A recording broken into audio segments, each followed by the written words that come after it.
listening to the Narrative Podcast with Halsey Allen. The Narrative Podcast is changing the narrative one episode at a time.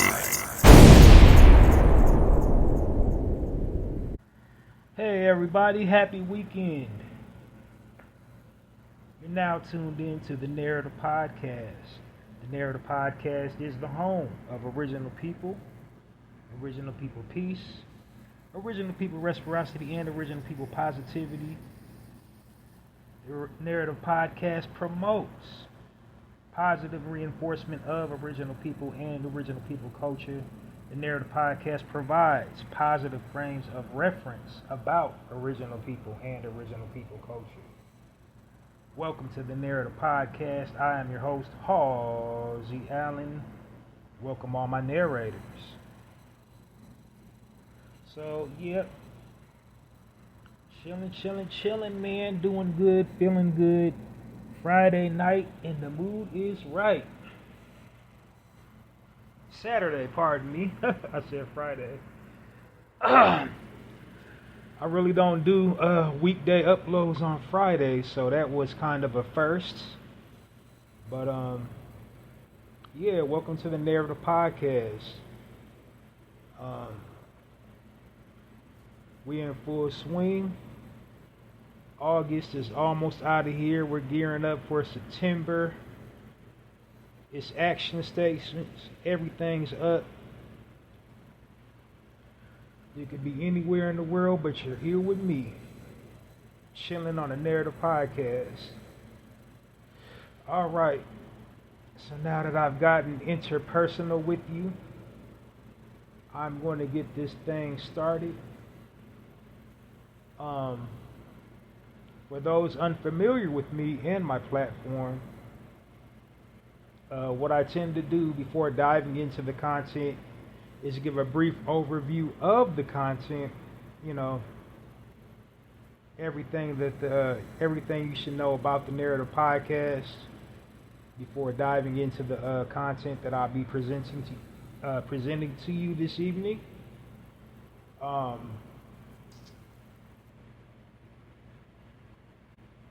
However, I played around on Friday and it kind of worked. I looked at my time and, I usually plug all my projects towards the end of the broadcast. And, that takes a little while. So I think from now on, I'll plug all my projects at the beginning of the podcast, then do the breakdown, then dive into the content, and we can close her out.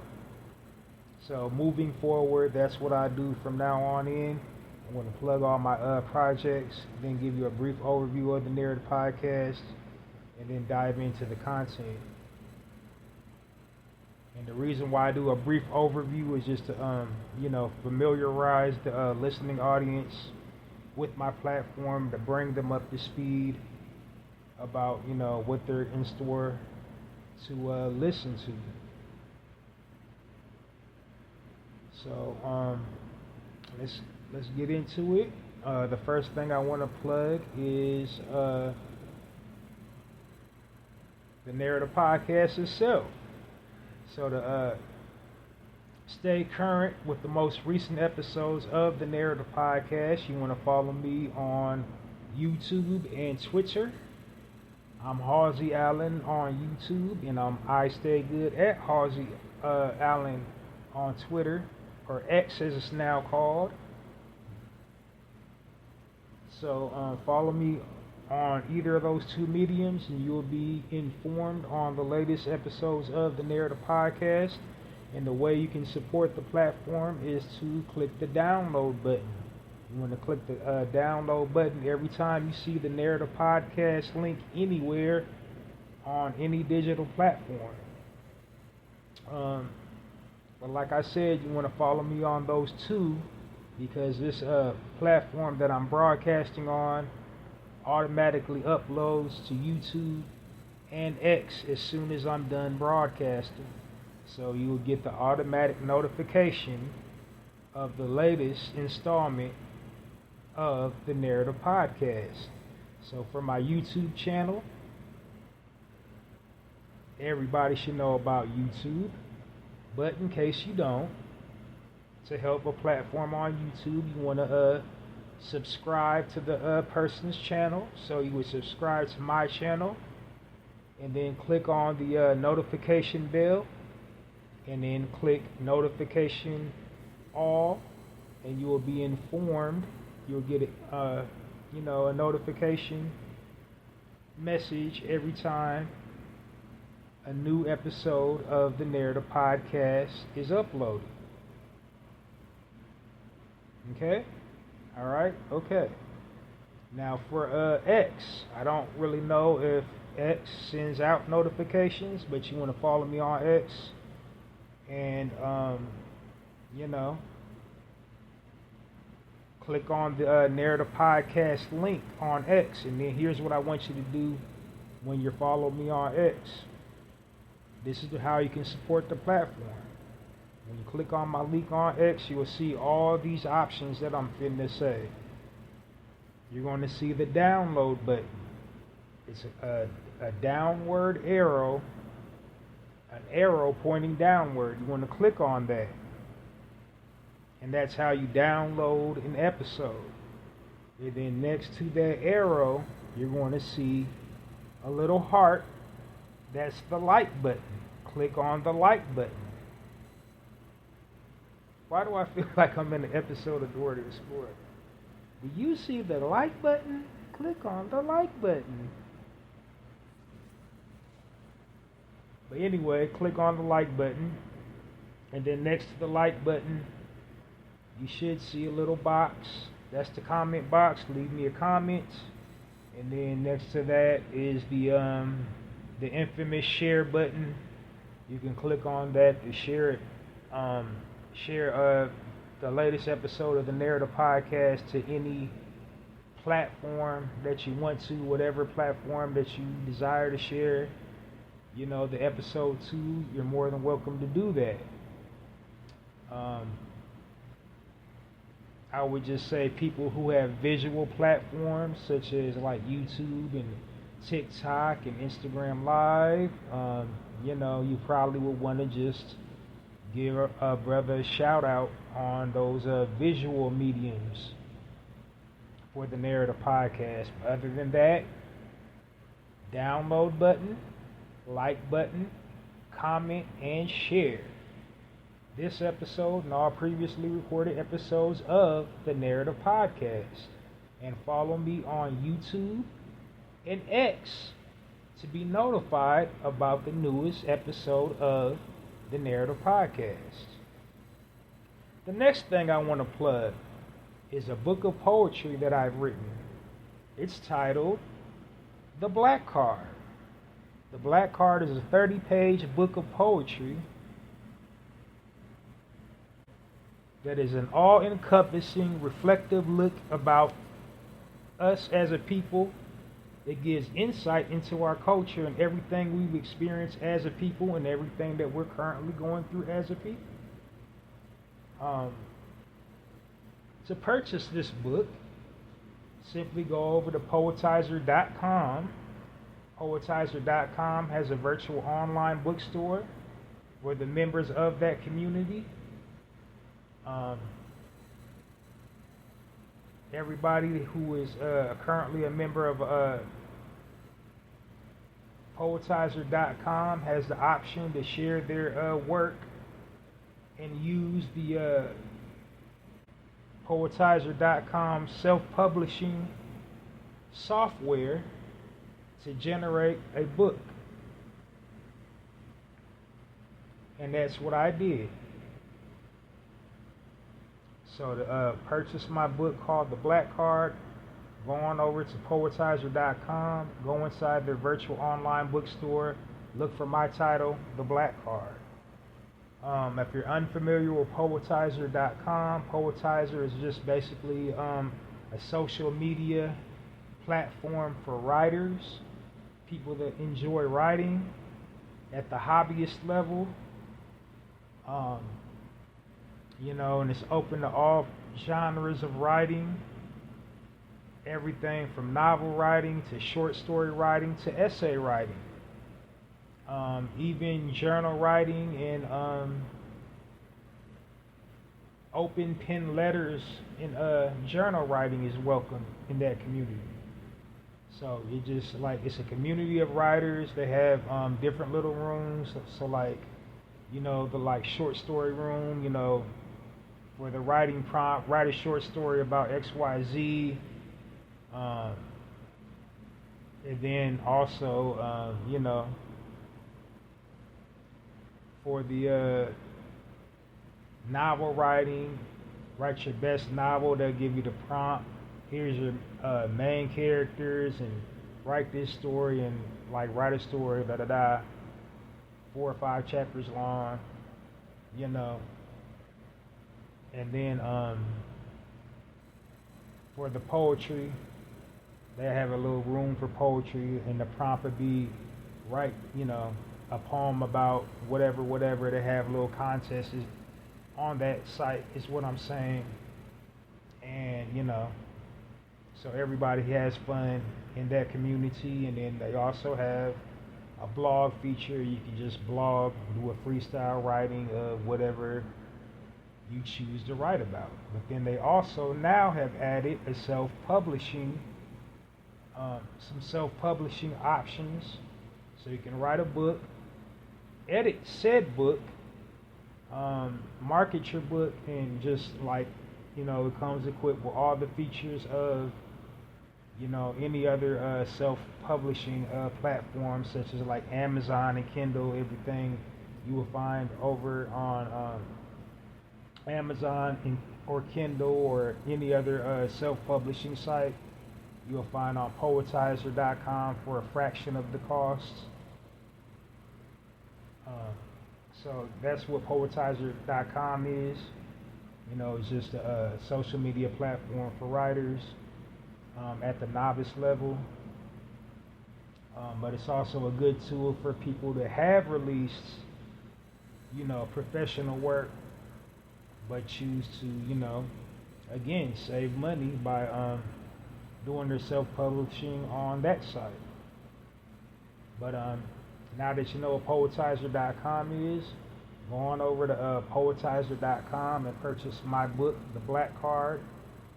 It'll make a good coffee table read, travel book,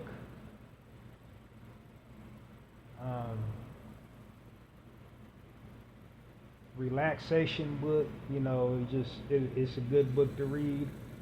If you're an original man or an original woman, you can automatically identify with the content of that book. All the poems on that book will automatically just resonate with you. The ancestors will speak to you through the pages of each poem featured in the Black Card. It's also a good book for people outside of our culture, to learn about our culture, to be informed. So if you consider yourself open-minded or progressive, you can definitely read that book and get something out of it, and learn from it. Use it as a reference guide, teach children, or it's that type of book. So yeah, so it's basically empowerment / historical / reflective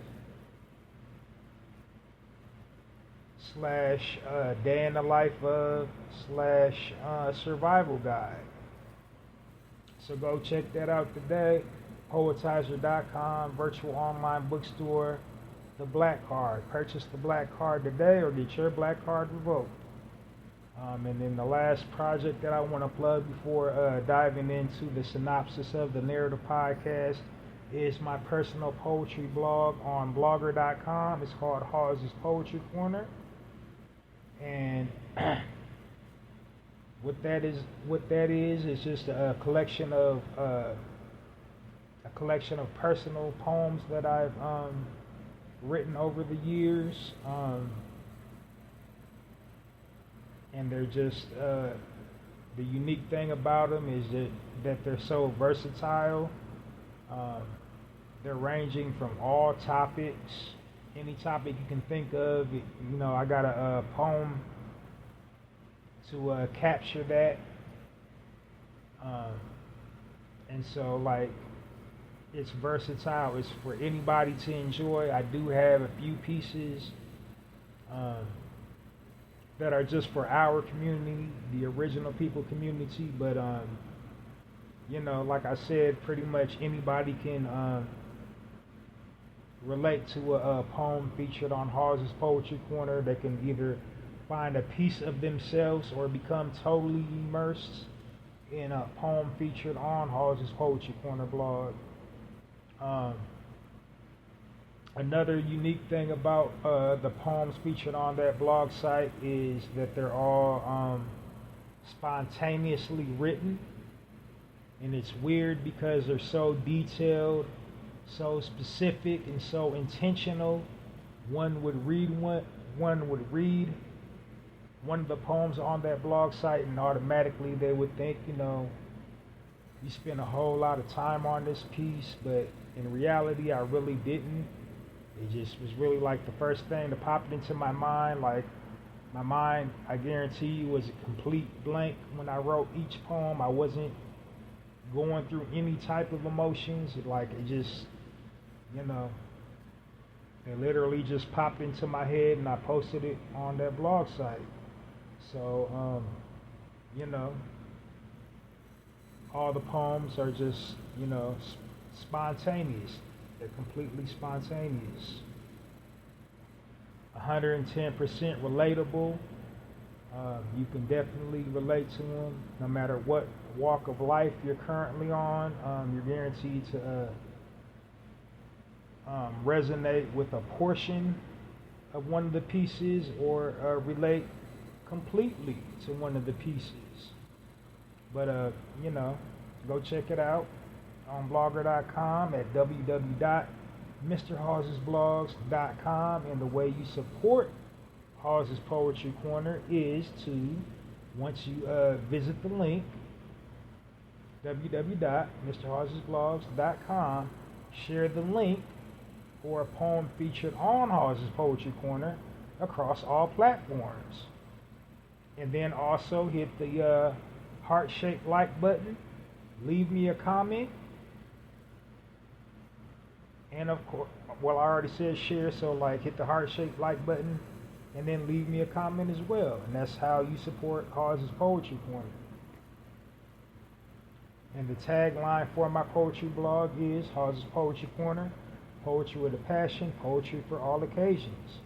When you read one of them, you will see why I chose that tagline, and that all the poems featured on that blog site live up to that tagline.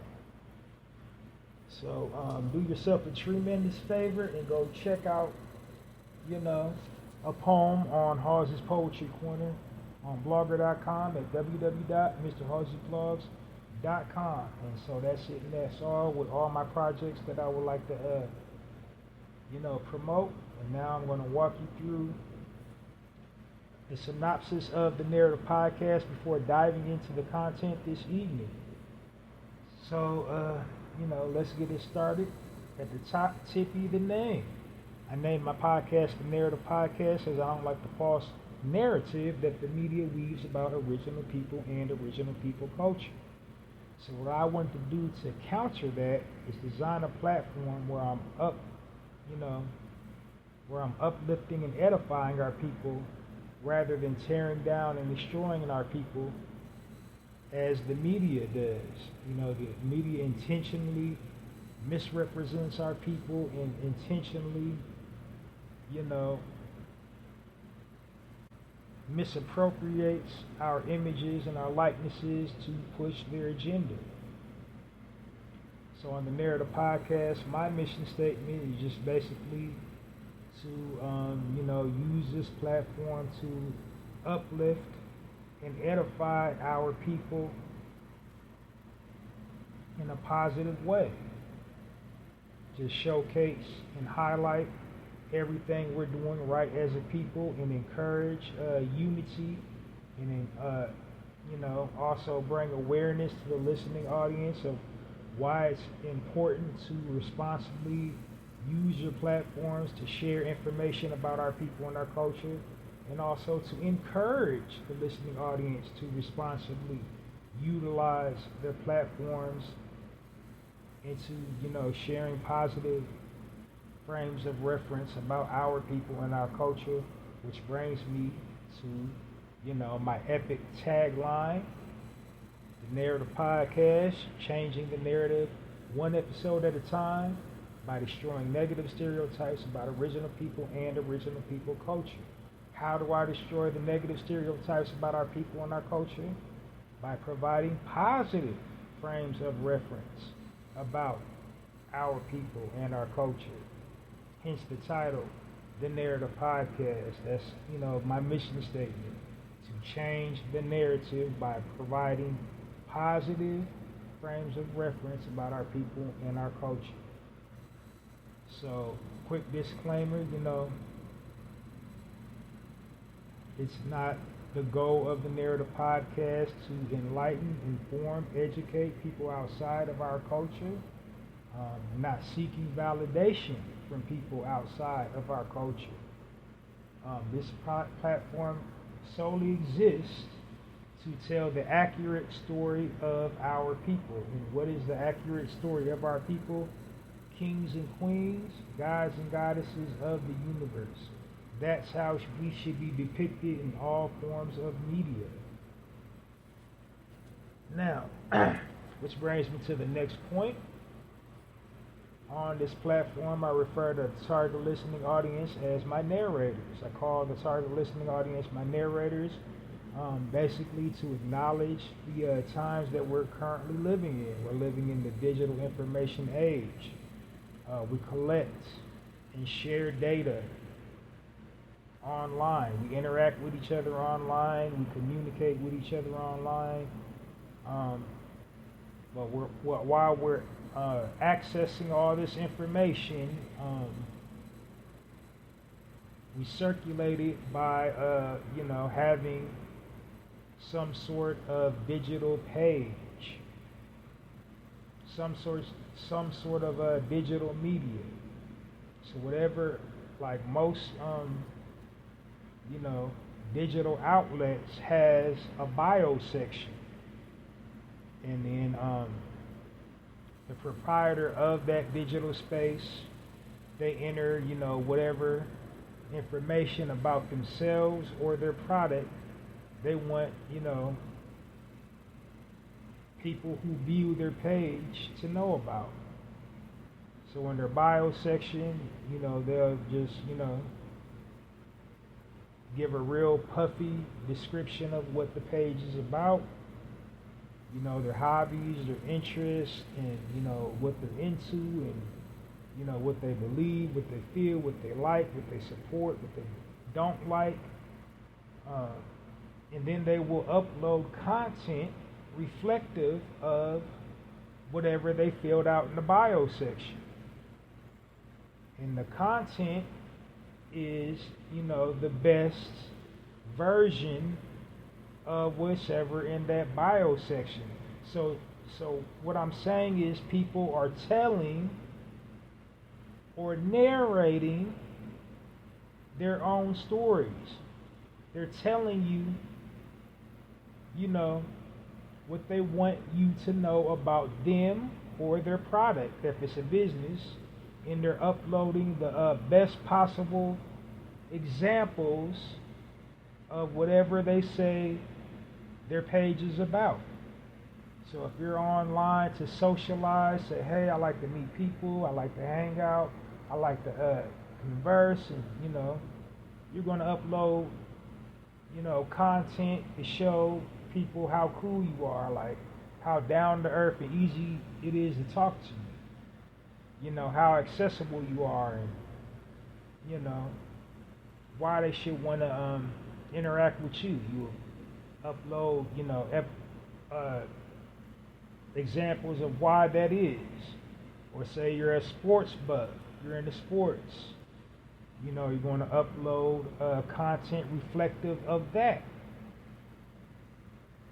Sporting events that you've attended, sporting events that you like to watch, sporting events that you have participated in. Cooking, same deal. Like whatever topic, that's in your bio section, you're going to upload content reflective of that. And it's not only going to be reflective of that, it's going to be the best possible version of that.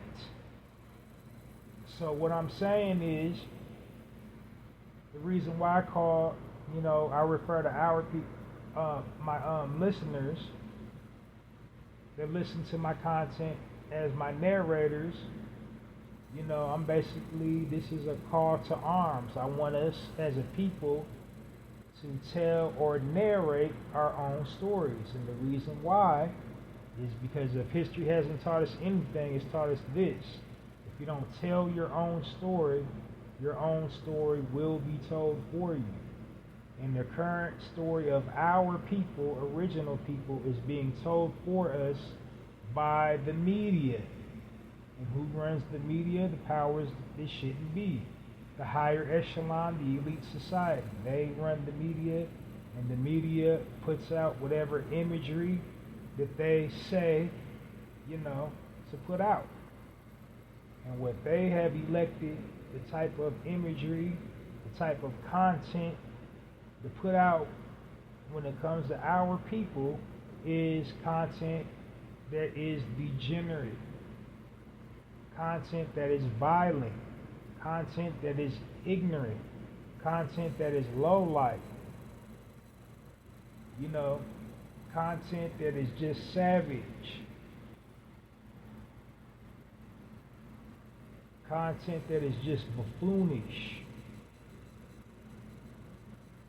content that is like, criminalistic, amoral, lewd.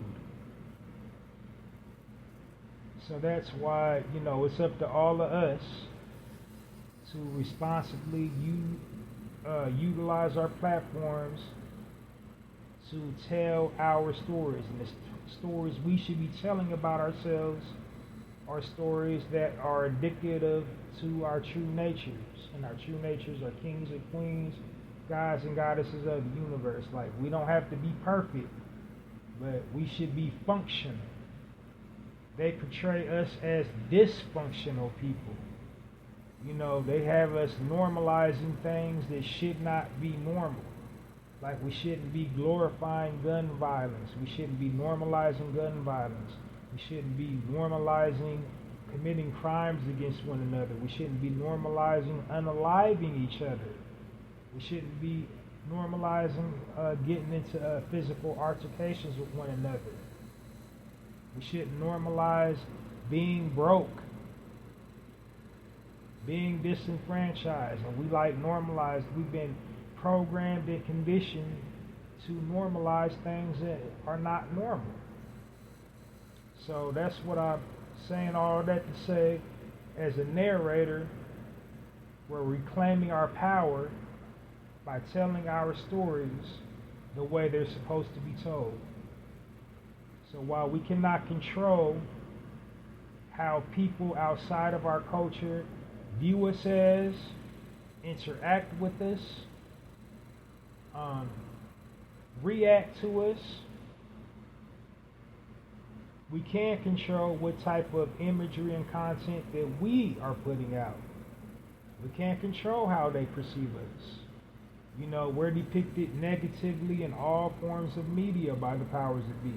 We're depicted negatively in music, movies, television, literature, advertisements, all forms of media, plays. There's a negative stereotype for our people in all forms of media, and it's, incentivized and normalized by the powers that be.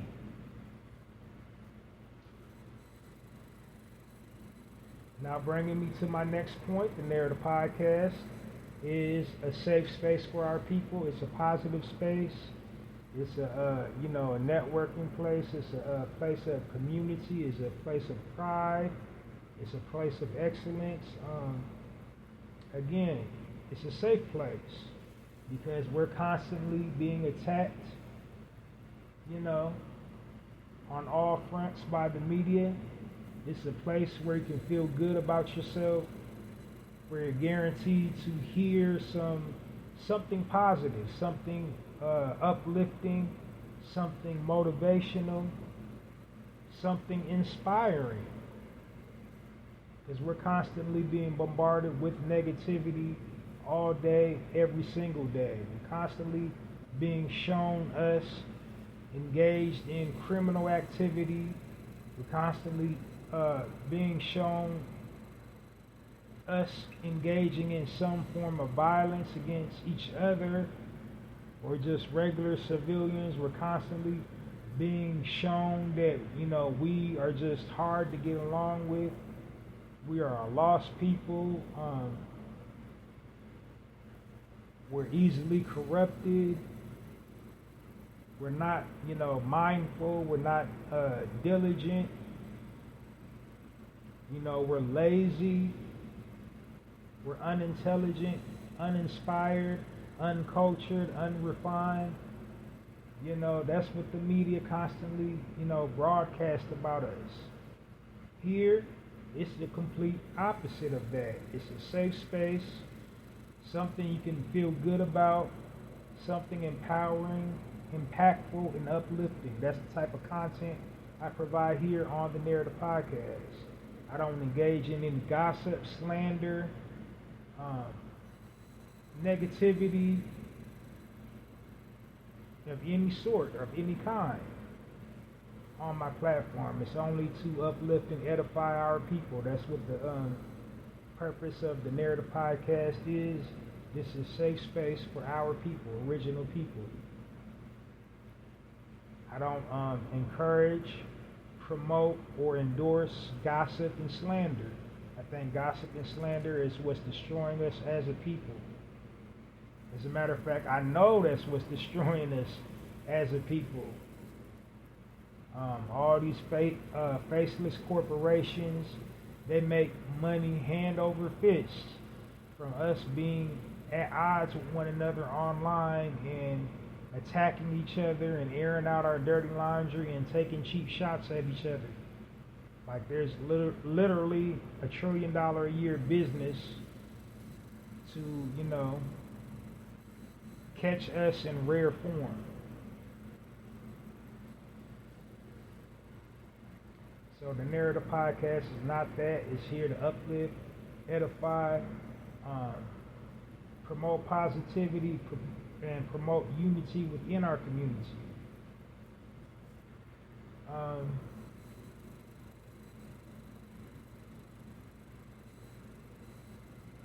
So I don't like name drop or gossip or any of that. As a matter of fact, if I ever bring up a famous person's name, it's really to only illustrate a point that I'm trying to make, because on the Narrative Podcast, I do delve into current issues,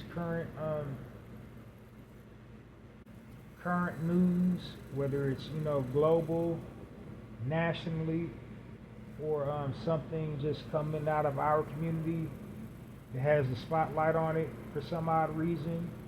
It's really just to point out, why that particular thing happened. If I do talk about a famous person, it's not the clout chase. It's definitely not to talk bad about them or talk about them in a negative way. It's just really to illustrate, what's at play, why that negative thing is most likely happening to them.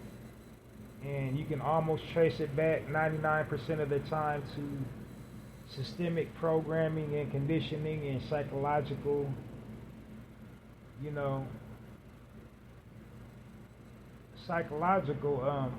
programming and conditioning. It's just like they're playing mind games with us with this imagery and, with all this negative content,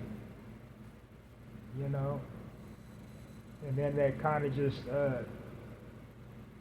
takes root in your subconscious and manifests physically into the physical realm some type of way as it's intended. So like that's usually at place why we do as adults have to take accountability for our own actions and not be so quick to give things outside of ourselves power. It'd be folly to not acknowledge, where the negative behavior and where the negative thinking is coming from. And it can be traced back to, systemic oppression and psychological programming and conditioning by the powers that should not be. And that's how I frame it up if I'm, talking about current events. That's, how I try to illustrate that if, a famous person from our community just happens to be trending for something negative. So it's never to talk bad about them and, drag them through the dirt and kick dirt on their name and, roast them. I don't do that on here. There's plenty of other platforms for that. Like I said, I'm just here to uplift and edify our people using positive frames of reference about our people and our culture. However, this is a platform of truth, and so I don't sugarcoat nothing. Like, if it walks like a duck, it talks like a duck, it's probably a duck. If a person from our community is intentionally utilizing their platforms to, play up a negative stereotype about our people, intentionally just to, garner monetary gain,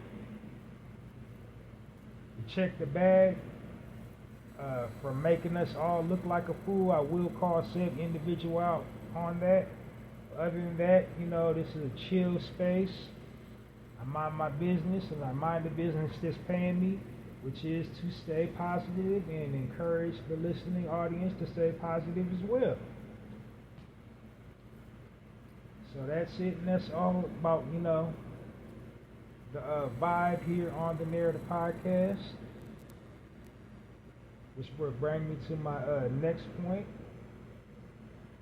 It's a time-sensitive platform. I try not to exceed 1 hour per broadcast, and the reason behind that is because, it's an audio platform. I want to keep my listening audience engaged and attentive into what I'm saying, and, the quickest way to turn somebody off is to lose them by being boring.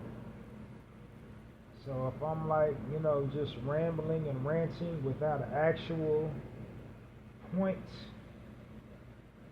I'm just speaking just to be speaking, you sure enough want to be like, tune out, because, living in this digital information age, we got so many things that, distract our attentions. Like, we got about like a 20 or 15 minute span of attention, because we're all, scrolling on our devices, texting, and, being distracted by that phone. So I know I got to keep your attention, and I got to talk about what I'm going to talk about without, losing the listening audience. So that's why I basically try to keep it short, sweet, and to the point. I don't try to keep it overly complex. So yeah, that's why I try to time all my content and really not dwell on, various topics, and I try not to get long-winded, and I try to wrap it up as quickly as possible. What I don't want to do is just beat you over the head with the message. I just want to deliver the message. I want to make it informative, as well as entertaining. Because I'm a content creator, so this is kind of a form of entertainment. I want to stimulate your intellect, pique your curiosity, inform you about what's going on, but then I also want to do it in an entertaining way. So yeah, that's why I try to keep it short, sweet, and to the point.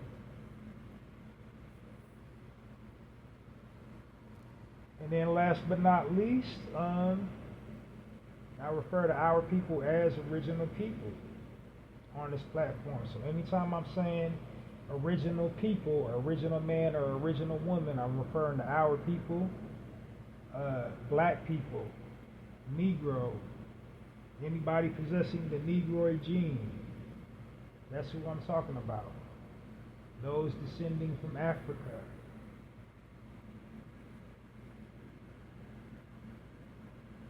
Those possessing, high concentrations of carbon, aka melanin. That's who I'm talking about when I say original people. And I refer to our people as original people for two very specific reasons. One, it's historically accurate, and then two, to unify us as a people.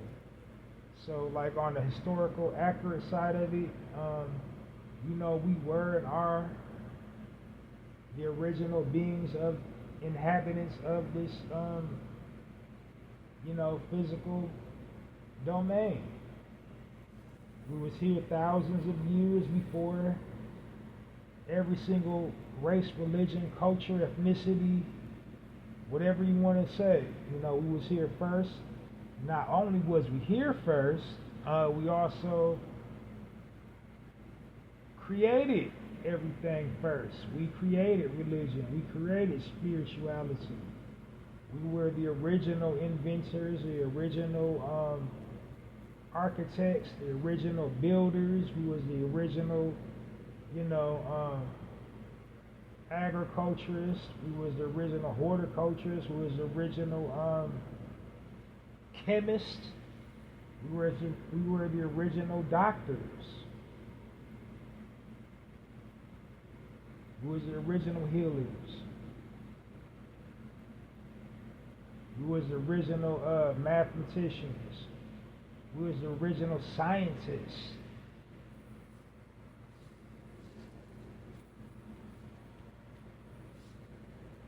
We was the original, alchemists, astronomers, astrologers, We was the original physicists. Everything came from us. Originally. So that's why I refer to our people as original people in the historic sense of the word.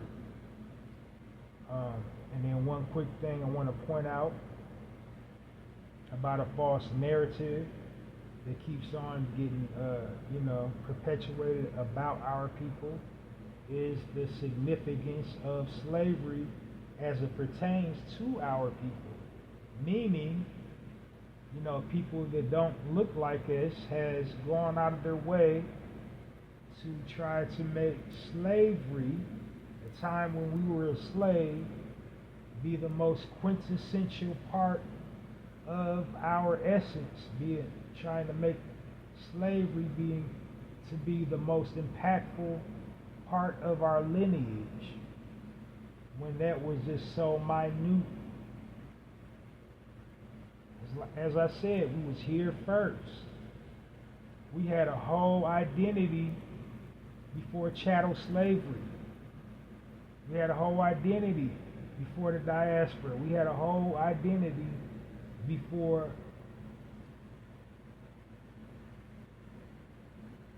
the transatlantic slave trade. We inhabited every single corner of the globe you can think of. Every single country.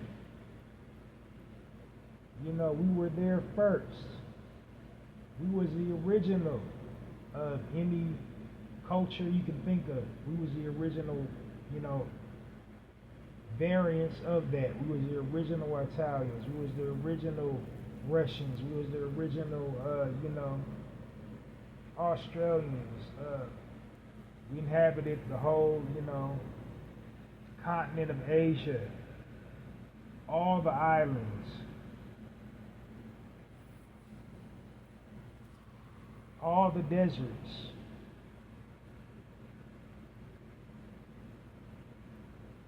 Even the North and South Pole, we was already there. And guess what? We didn't get to all them places on slave boats. Huh? Yeah, especially here in the Americas. So while some of us did come over from Africa on slave boats, the majority of us was already here. But they called us something else and enslaved us and put us on plantations too. And they keep on, glorifying slave movies. That's why is, the production of slave movies so, highly grossing in Hollywood. Like, just like, slavery and slavery themed movies.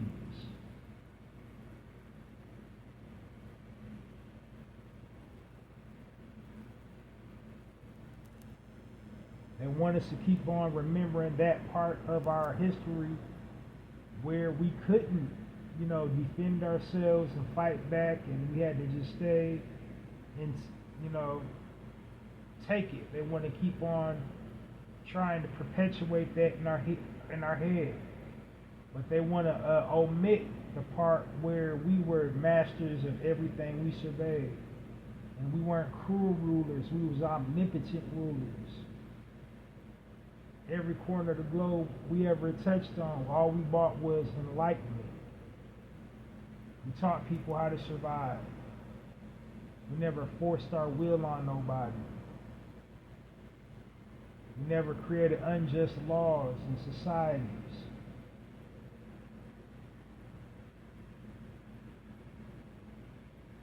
But yet they want to always try to, push that slave gambit.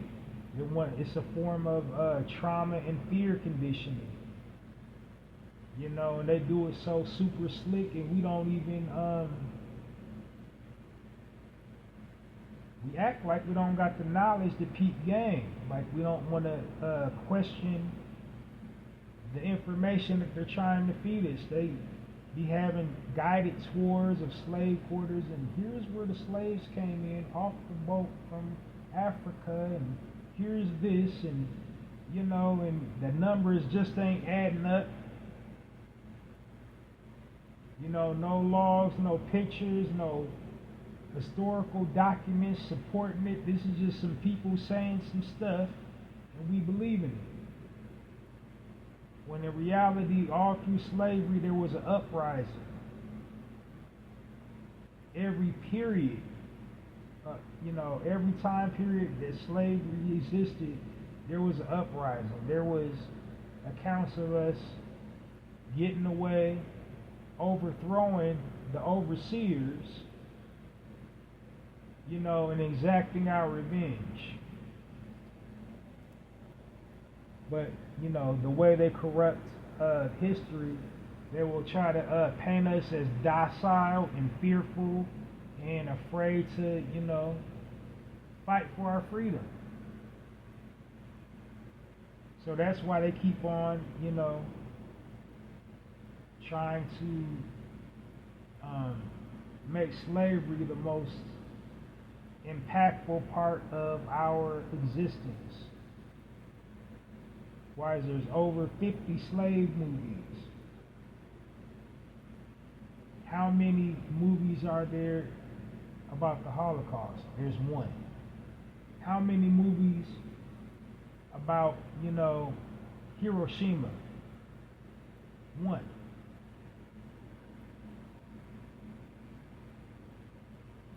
how many movies of there are about, Vietnam? There's about like a little over a dozen, not many though.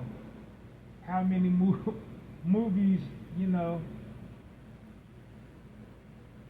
about other cultures, times they had a hard time with? Not many. But there's over like 100 slave movies.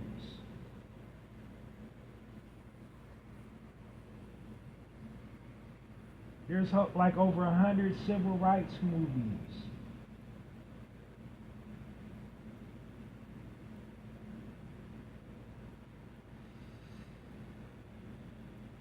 Movies where the cross is burning in our front lawn that time. They want us to just stay living in that era.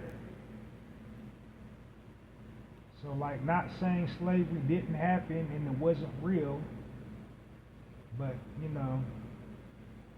yeah, it's just a false narrative about a lot of stuff they say about us, about a lot of stuff they say about slavery and how it's taught to us, and most of the sources that it's not credible, not even like common sense. When you just think critically, you can like debunk a whole lot of it yourself. You don't have to take no special classes or talk to no professors. Just to, if you use common sense, be like, no, there's no way that could have happened like that. There's no way that these people that don't look like us are going to keep on going back to Africa for hundreds of years to get one group of people.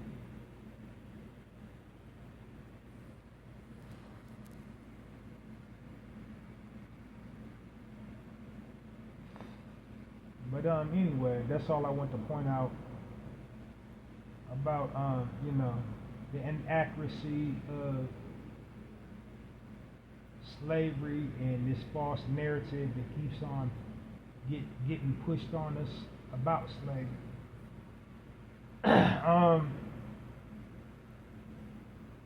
So yeah, and then like lastly, why I refer to our people as original people from the unity standpoint. Well, like I said, we were and are the original people of this planet. We live everywhere you can think of first. There are many different types of us, hailing from many different land masses. We all have different views, was raised differently, have different backgrounds, speak different languages, speak different dialects of, the same language. But there's regional differences and like all kinds of differences, but we do also have a few things in common. We can all trace our lineage back to the original point of origin for all civilization, which makes us original. We all have high concentrations of melanin, or carbon, aka melanin, which makes us original. And we all share a special, unique, unspoken bond. We are all fighting and rebelling against, the same oppressor. Whatever, landmass you hail from, there's a different form of it, and we're all fighting against it. Also, we all have like little nuances within our culture. Like, if I'm a visitor, if I went to your landmass and I saw your condition, I can automatically connect to that without even knowing you, without even knowing nothing about, your cultural, like, upbringing, your nationality and all that. But because we original people, I'm locked into your plight. Like when y'all come to America, y'all locked into our plight, automatically.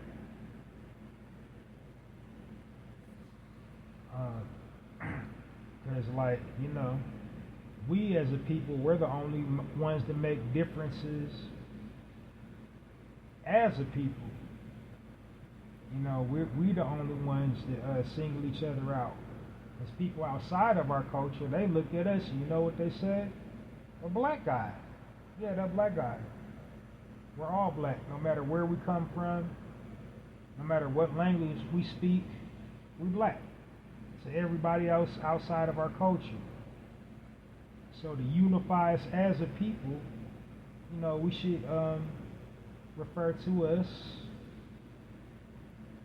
or refer to each other as one universal family, original people. So that's why I refer to our people as original people here on the Narrative podcast. Is to basically, you know,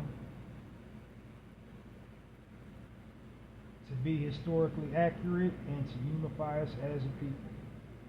So that's it, and that's all. You should be all caught up on the nuances of the Narrative podcast. You should be crystal clear about the content that I'm about to present to you. If you're still kind of gray or unsure, I'm over 300 episodes in. All you got to do is go through my episode log, and you should, you know, be able to bring yourself up to speed. But yeah, that's pretty much everything you need to know about the Narrative podcast. I'm going to dive on into this content on this weekend episode of the Narrative podcast. So before diving in, just want to point out I have two different format styles. I have a weekday format style and a weekend format style. Now my weekday format style only has 2 sections, and my weekend format style has a few more. It has, like, you know, more than 2 sections, but it has 5 sections actually. So without any further ado, I'm going to get on into this content. I will describe each section as I come to them, and we're going to get into it. So up first, on this weekend edition of the Narrative Podcast, the first section is called the highlight section. And in this section, what I'm doing is I'm highlighting businesses owned and operated by original people. And why do I need to highlight, you know, businesses owned and operated by us? It's to stay true to my mission statement. And the mission statement of the Narrative Podcast is to provide the listening audience with positive frames of reference about our people and our culture. So the positive frame of reference about our people and our culture in the highlight section is entrepreneurship.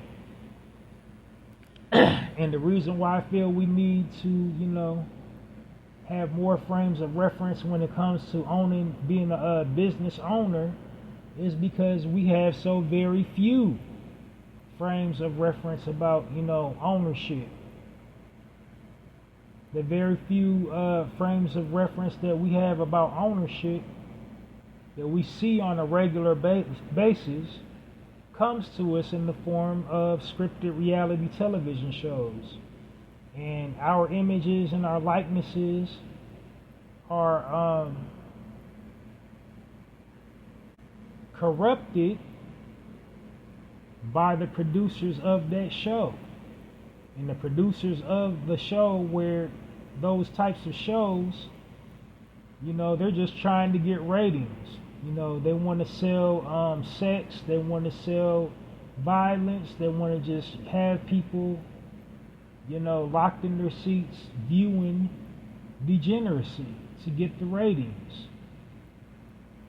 So they don't want to focus on the ownership part of it, because everybody on scripted reality television shows from our community are people who are owners, business owners.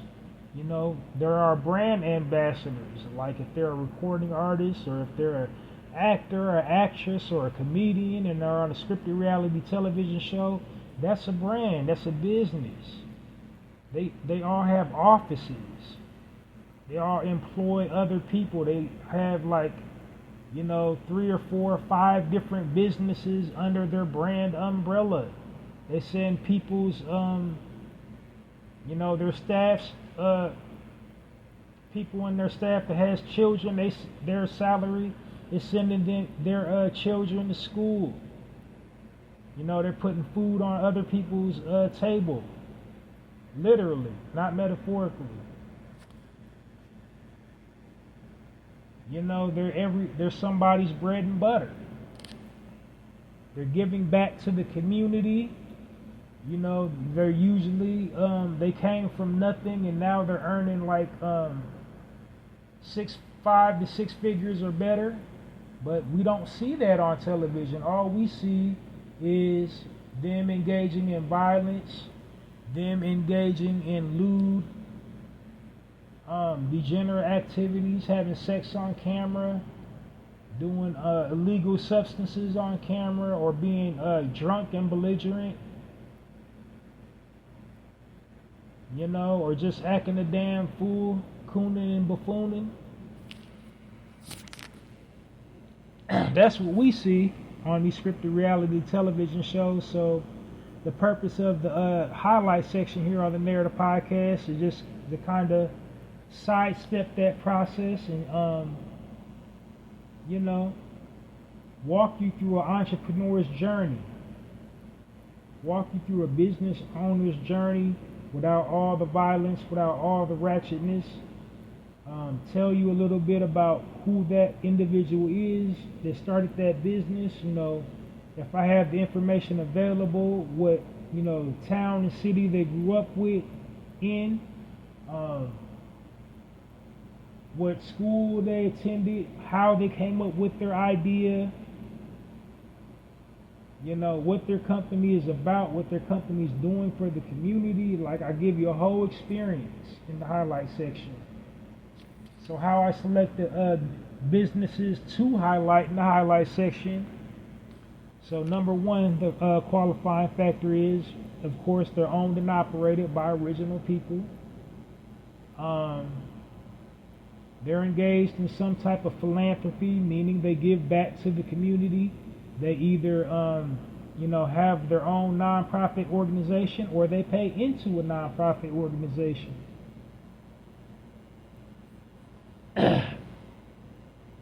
And then last but not least, their business aligns up with my theme.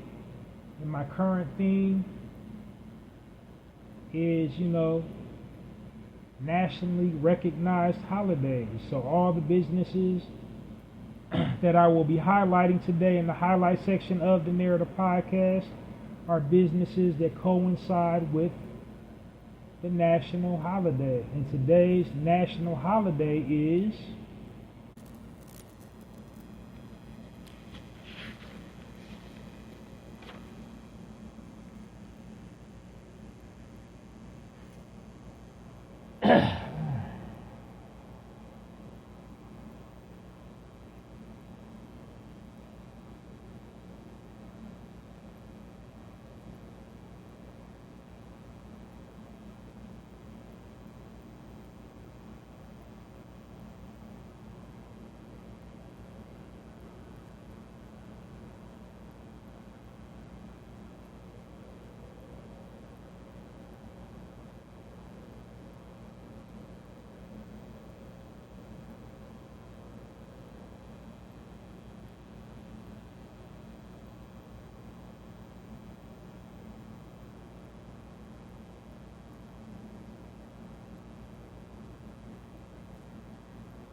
Check.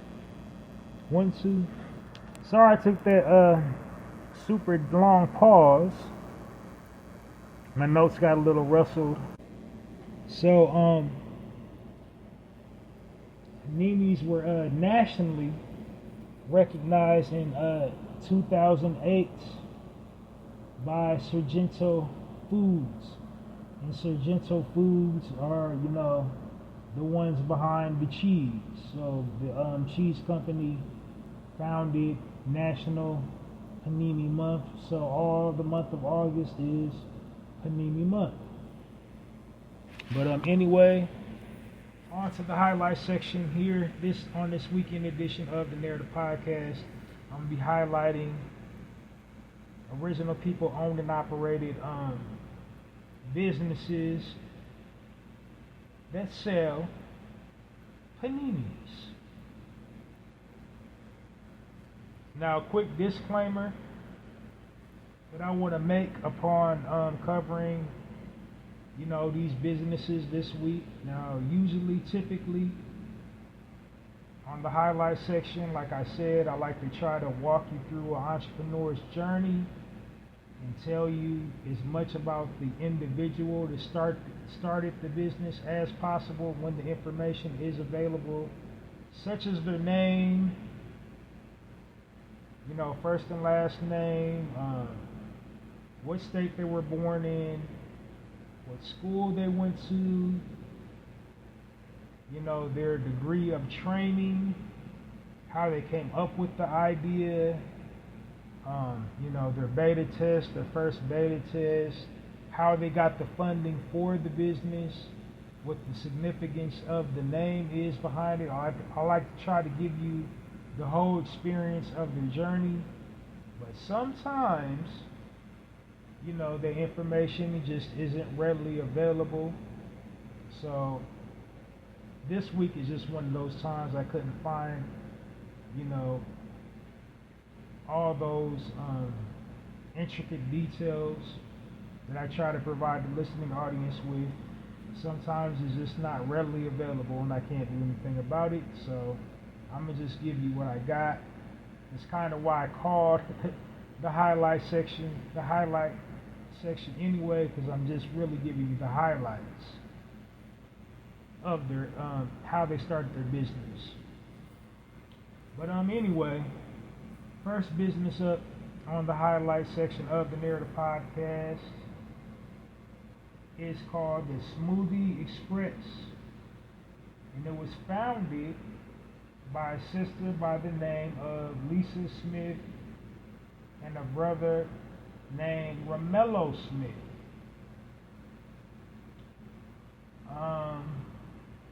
So again, limited information that didn't tell you. I couldn't find any information to tell how they came up with the concept. How they devised their menu. But anyway, it's a smoothie shop out in Florida. They don't even have a website. They advertise on Facebook and Instagram.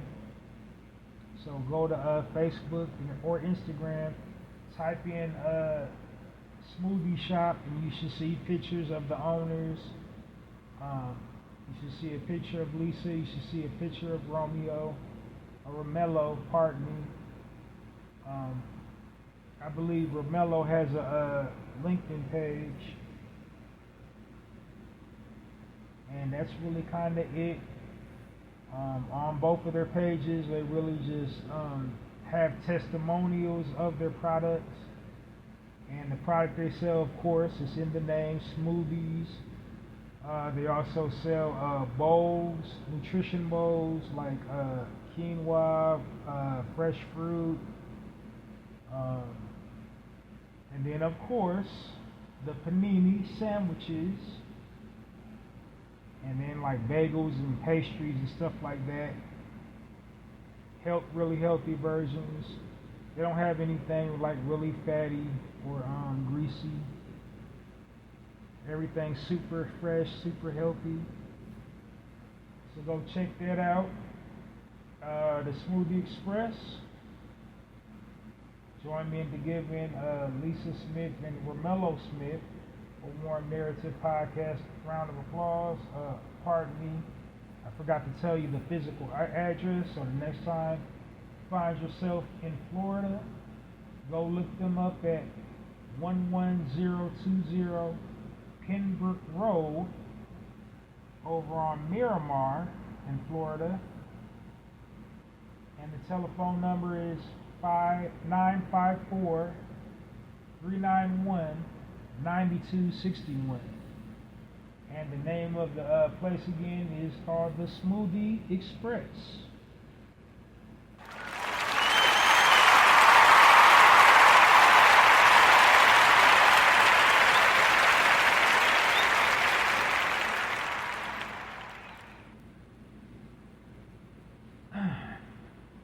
Now, this next business establishment that I will be highlighting on this weekend edition of the Narrator Podcast is called the 111 Juice Bar. Or it's kind of written like a Bible verse, so I guess it's 111 Juice Bar. And website is 111juicebar.com. It was established in 22 by a brother by the name of Bruce Eric Thornton and his wife. And how they came up with the idea, he was just out visiting his grandmother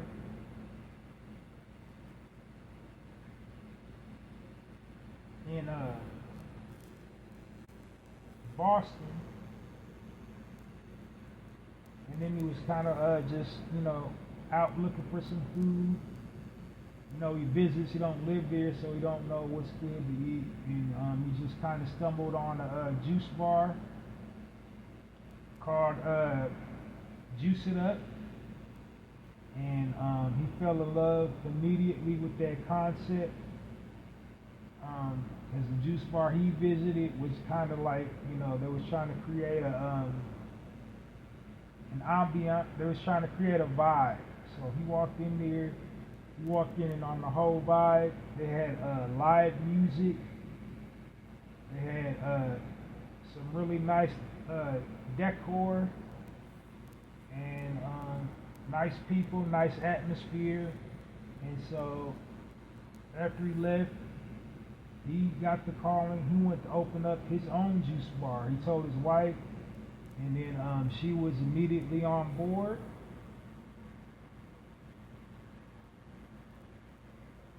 And then that's how 111 Juice Bar was born. They went through the ups and the downs. Of course, it was amid the C-19 pandemic, and they had to go through all, the ups and downs, getting their product positioned, and, trial and error, launching this and launching that. So go to 111 Juice Bar to see what they have available. Of course, they got fresh, cold pressed juices. They also have bowls, grain bowls, such as like quinoa bowls, brown rice bowls, fruit bowls, sandwiches, cold cut sandwiches, and of course paninis. So they got like snacks, they got almonds and dates. They got energy bars, and then they also have vegan donuts. And then, of course, they have paninis, turkey and provolone, chipotle tuna melt, pesto caprese,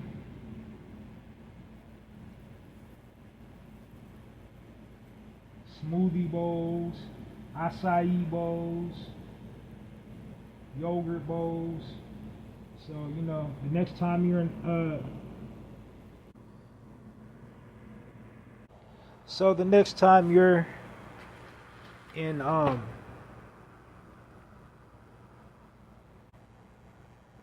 downtown Pennsylvania, at the PTL Kitchen in the Oxford Center. Go hit them up. It doesn't have an exact address. I didn't see the exact address on Yelp, so like that's some information I didn't have. But you can ask them directly. Just contact Emily at 111juicebar.com, or for general inquiries, hello 111juicebar.com. Telephone number 412-586-4377. You can also text orders at 205-9373. Oh, pardon me, I did get the address. It said 2743 East Carson Street, but the zip's not on it, so So go check that out the next time you're in Pennsylvania.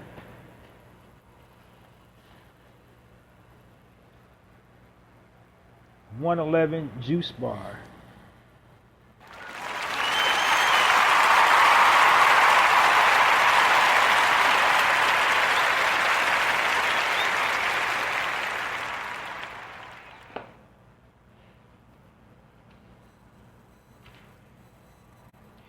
And this is the last business I will be highlighting this evening on the Narrator Podcast Weekend Edition. This is called the Everyday Cafe. So go check them out at everydaycafepgh.com. The article didn't say what year they were established.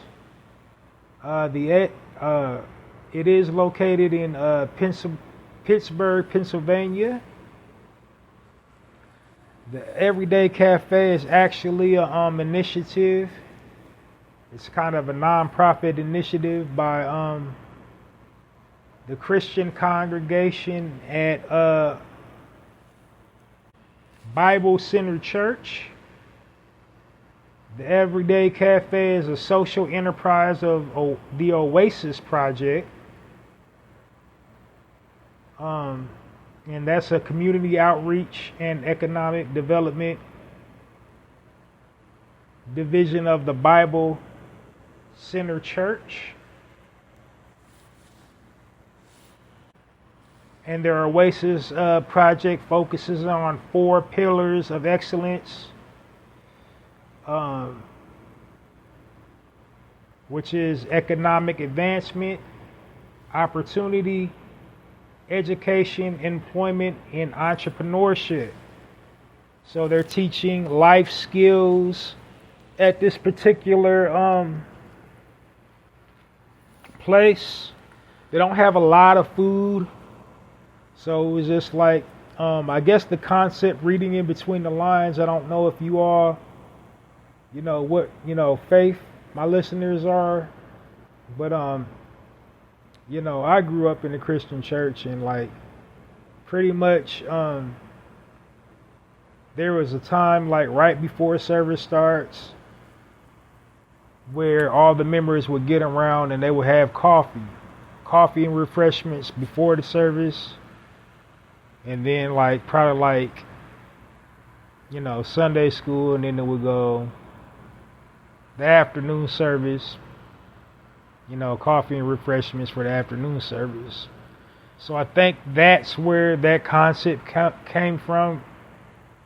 Came from the refreshment section of, church service. I think the members of that congregation took that concept and ran with it and developed an initiative to help people get jobs to become baristas and service the community and feed the disenfranchised people of that community as well, and provide them with spiritual support if they would like to be of the Christian faith. So their menu is pretty eclectic. They have of course coffee beverages, blended coffees, frappuccinos, tea. Their food items such as like breakfast burritos, vegan wraps, breakfast sandwiches, flatbread pizzas, salads, and then also, of course, since it is Panini Month, they have paninis. And they have a variety of paninis. They have a roasted chicken BLT panini. They have a Tuscan turkey panini, a chicken salad panini, an Italian panini, steak and cheese panini, and a vegan crispy chicken panini. So they got some panini options for you on this Panini Month. So you got a couple more days, to head on down to Everyday Cafe and get you a panini. They also have another nonprofit organization called the Oasis Farm and Fishery. The Oasis Farm and Fishery, you can learn more about the Oasis Farm and Fishery by visiting the oasisfarmandfishery.org. They are located on 7238 Fleury Way, Pittsburgh, Pennsylvania at 115208. Their telephone number is 412-242-49420, and that's the Oasis Farm and Fishery. And what that is, that's also a nonprofit organization. It teaches the youth to, how to forage for food in the wild using sustainable food that you can grow. They got like a seed. What are those things called? So they got like a seed sanctuary.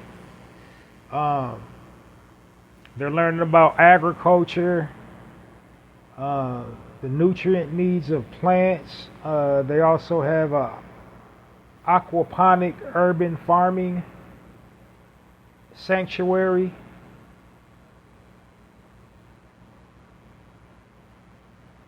Where they basically teach students how to grow their own plants and about a bio shelter. And then also they teach even about bugs, plant life.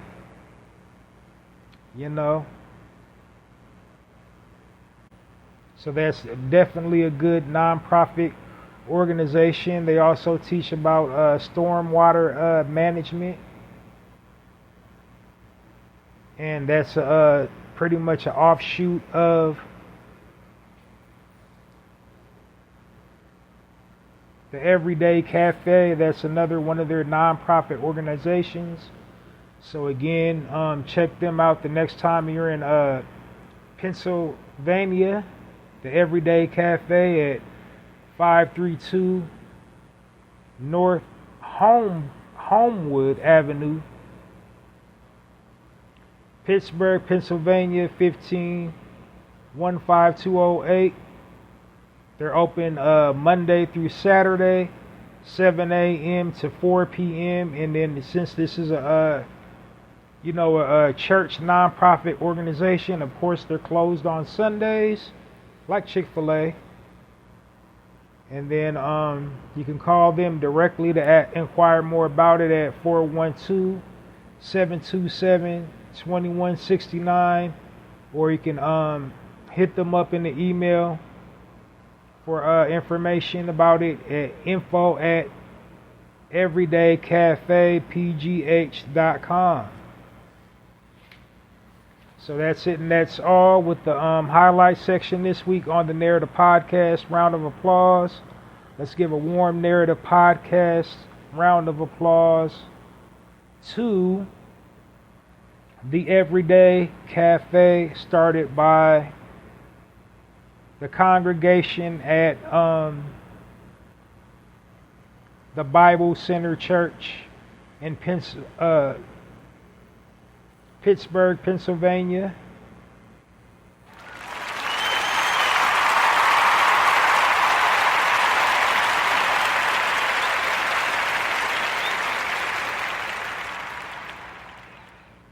So while it's a collaborative effort from everybody in the congregation, the website does go on to list the head chef's name and his expertise, and everything on that menu is cooked by Chef Ron Harper. Ron Harper is a culinary arts school graduate, so he designed all the food on the menu. And then he also has a lineage. His family, his parents own their own barbecue recipe, so he has like a pretty intensive background with food. And they stress cleanliness, so it's a glove operation.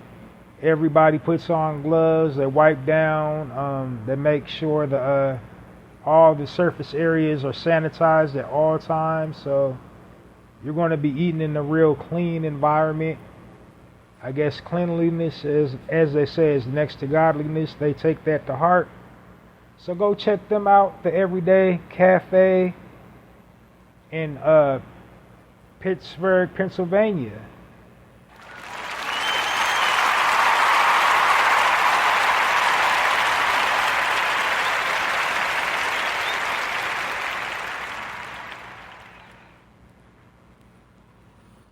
All right, here we go, moving right along. My next section of the Narrative Podcast, this section is called the Spotlight section. In this section, what I'm doing is I'm spotlighting prominent figures within our community that's impacting our community in a positive way. And what do I mean impacting our community in a positive way? They're either engaged in some type of philanthropy, some type of advocacy, or some type of, social justice, just basically championing the cause, using their platforms to, uplift and edify our people, or, having us look good through them, through their work and their deeds that they're engaged in. So the Spotlight section is just basically a section here to encourage the listening audience to use positive positive reinforcement, when it comes to, talking about your brother and your sister online, because we have been programmed and conditioned to believe the only way you can check a bag online is if you're engaged in some type of, gossip or slander or some type of negative talk. So this section is basically to inspire positive self-talk in the way of positive reinforcement. It's also a all heroes don't wear capes section. It's also a section where I'm giving, roses to people within our community that are helping our community in a positive way. That's what the spotlight section is about. And in the past, when I first started doing the spotlight section, I just used to focus on entertainers, people such as actors, athletes, comedians, public figures, YouTubers, TikTokers, even religious figures. But as of late, I've been trying to spotlight just regular people. They don't have any flashy titles or not entertainers at all. And the purpose of me doing that is because I'm trying to, break away from the negative stereotype that all we know how to do as a people is entertain. So lately I've been just trying to, cover stories about just regular people doing incredible things for the community. But this week's not the case. And then also another thing I do in the spotlight section, I kind of alternate weeks. One week I spotlight a male, and then another week I spotlight a female. So last week I think I spotlighted a male. Oops, made a boo-boo. So last week I spotlighted a female. I'm spotlighting another female this looks like this week. But next week I'll be spotlighting the male. Because like I said, I try to alternate genders each week. So, everybody gets a fair shot. But yeah. So that's the purpose of the spotlight section, is just basically to encourage positive reinforcement, to just, get us in the habit of utilizing our platforms to say something nice about a brother or sister instead of, taking jabs or dragging them through the mud or talking bad about them or in a slanderous type way. And then not for nothing, I created the way for spotlighting. Because before I added a spotlight section to my podcast, the Narrative Podcast, nobody was spotlighting anybody. Now everybody all of a sudden is spotlighting. You can go fact check, go through my episode log, cross-reference, cross-check with my episodes, and just do your Googles. And nobody on no platforms was spotlighting nobody until I started spotlighting, on the Narrative Podcast. The thing about, when you do things digitally, this digital space makes the world smaller. So it's like people who you would never expect to listen to you. There's a whole lot of famous entities that tune in on a everyday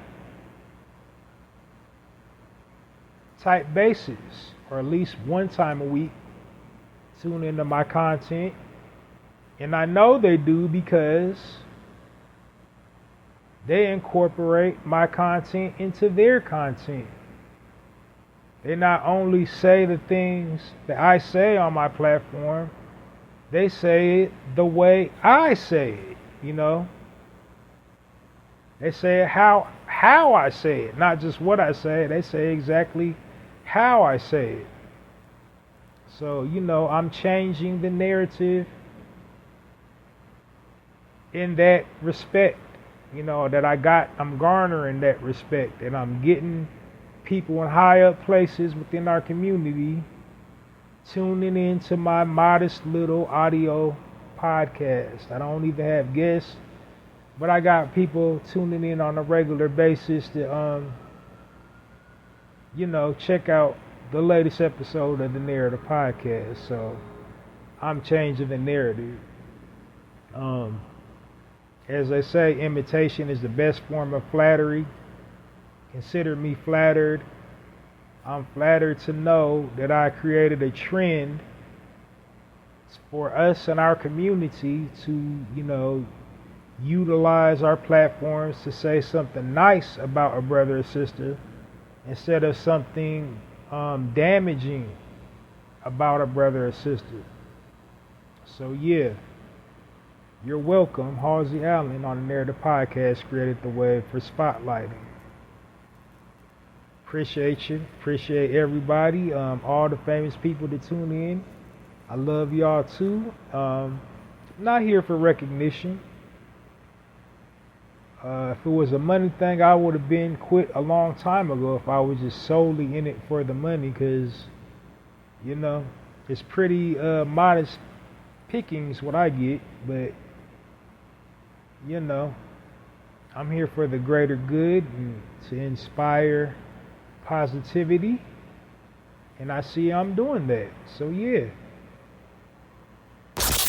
You are now listening to the Narrative Podcast with Halsey Allen. The Narrative Podcast is changing the narrative one episode at a time. In a real way. So without any further ado, on to the spotlight recipients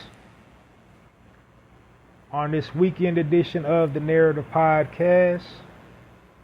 This week's spotlight goes to a sister by the name of Chrissy Rutherford. Chrissy Rutherford is a content creator. She's a writer, a DEI consultant, a mental health advocate, an anti-racism advocate, and a podcaster. So if you're like me and didn't know what a DEI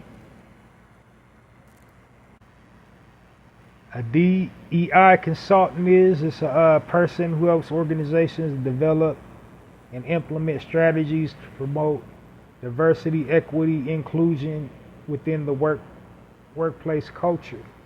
So that's what they do. I didn't know what that was. So yeah, that's what she does. Her job. And I think her partner is Maybelline.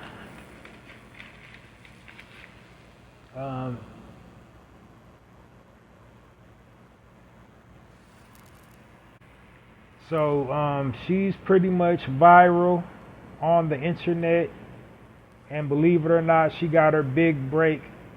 She broke the internet by just really, as far as her mental health advocacy, by just writing about, she was scared to fly on airplanes.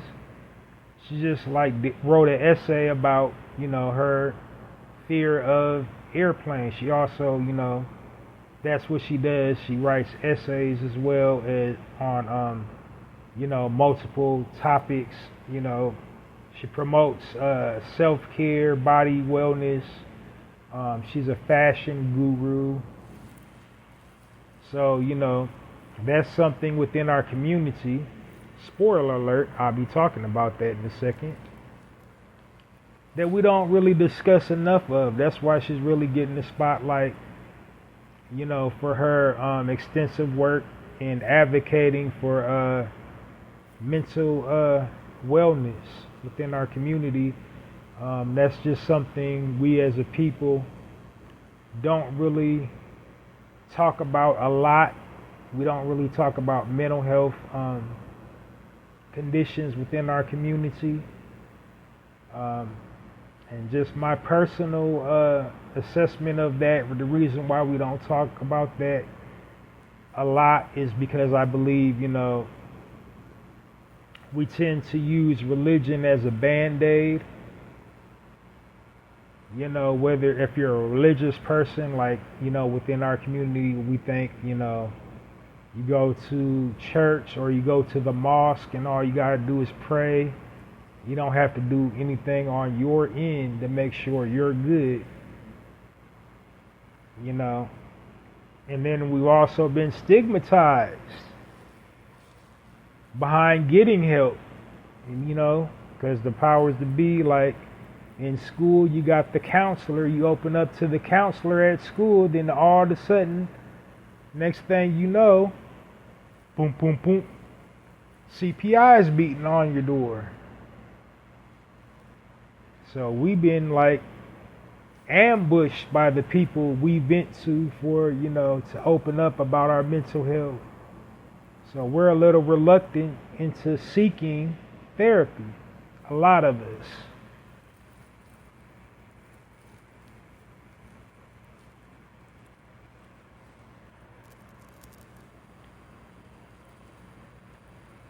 But anyway, like I said, she's a fashion guru. She puts together a whole lot of looks and styles. She advocates for you know, mental health. She also does anti-racism stuff. She's a podcaster, and she's written some books. Did a few series.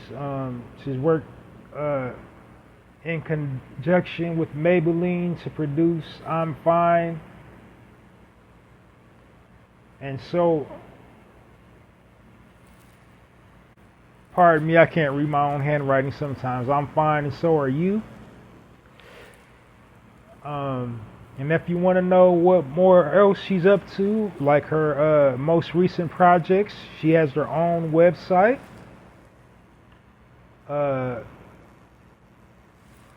Go to Chrissy Rutherford,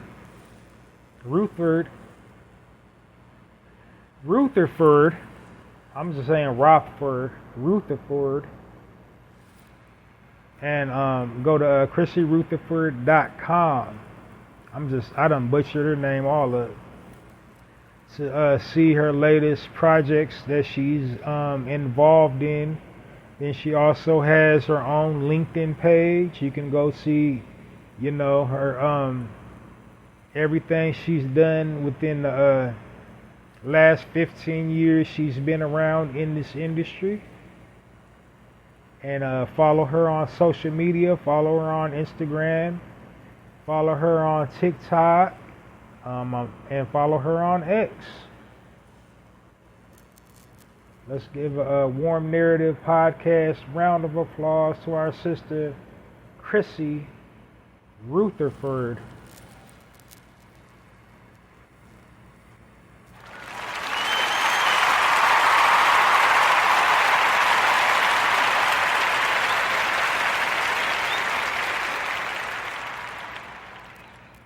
All right, keeping it going, keeping it flowing.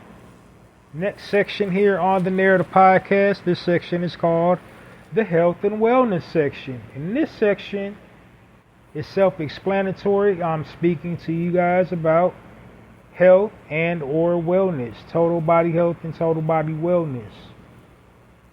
And the reason why I feel I need to give health and wellness tips here on my podcast is because, you know, our people, original people, we are being singled out. We're being attacked, you know, on all different directions. We're being attacked mentally. We're being attacked physically, spiritually. And then we're also being attacked financially. However, I don't give, you know, financial tips on here because I believe health is wealth. You can have $1 million, you know, in the bank, but then still physically and mentally feel like crap because you're not properly taking care of yourself. So, you know, that's what I'm here for in this section, is just, you know, to inspire total body wellness, to, you know, give tips to my people to fortify themselves in all the areas that we're being attacked, which is, you know, mentally, physically, spiritually,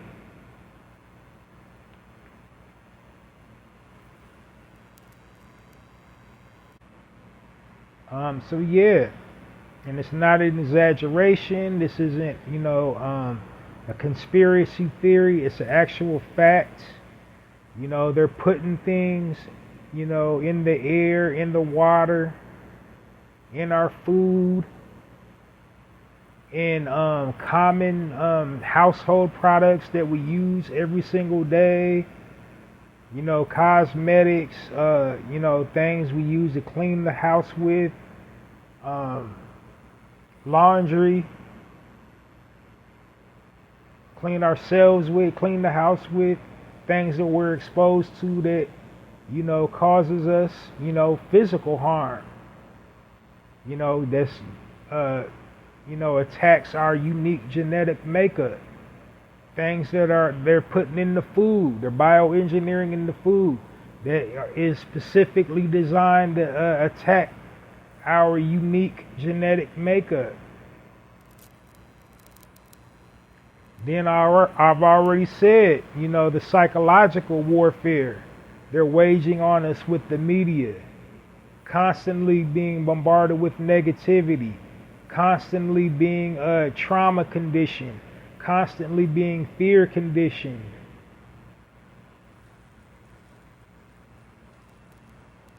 And then on the spiritual side, it is spiritual warfare, especially, in Hollywood, all the dark demonic stuff going on in that place.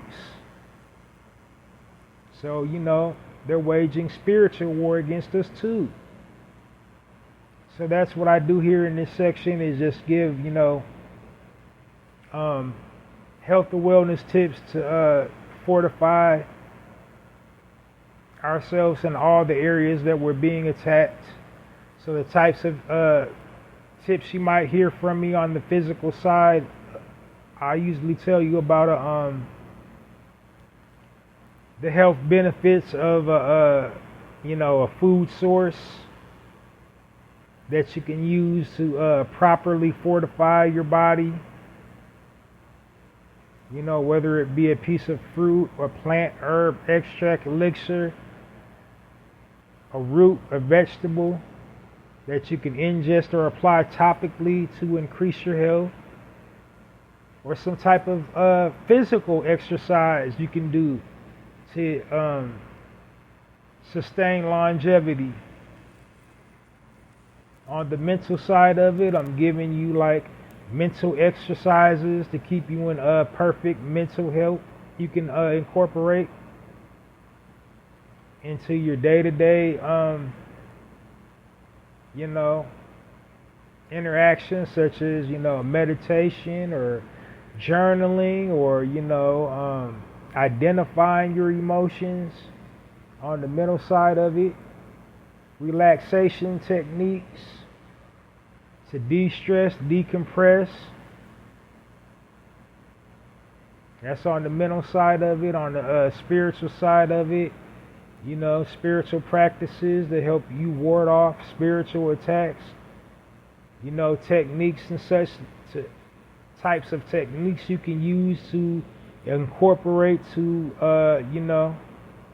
strengthen your spirit. Such as, for example, meditation,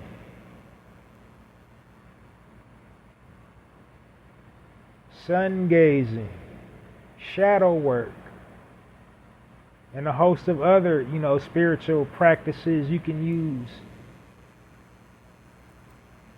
to maintain a balanced spiritual life. And then a quick disclaimer. My platform is for anybody to listen to from any walk of life that you hail from. But, it's specifically geared towards my people, original people. Geared for our circumstances, everything we encounter, everything we go through as a people.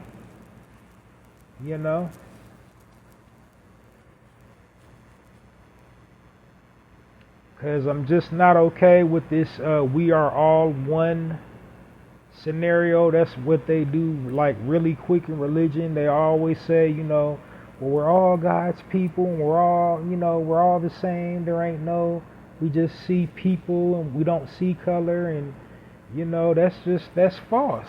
That's a lie. We're all different. Variety is the spice of life. We all have different, dietetic needs. There's certain things I can incorporate in my diet that will help me sustain my life, help me live longer. But if somebody outside of my culture tries to eat the same diet that I do, it will cause them, bodily harm. And then vice versa. On the spiritual side of it, I must connect our people. We got to connect to the higher form, no matter what we call the form, whether you call it, God, Jesus, Allah, Buddha, Yahweh, or, source, vibration, frequency, whatever you call it.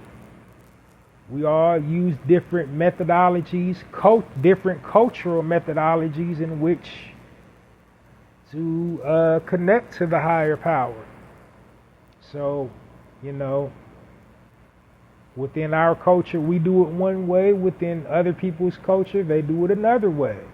And if we ever try to do it their way, it will harm us. If they ever try to do it our way, it will harm them. And that's just what it is. It's not being, racist. It ain't being a tribalist. It's being a realist. We're all different. We're not all the same.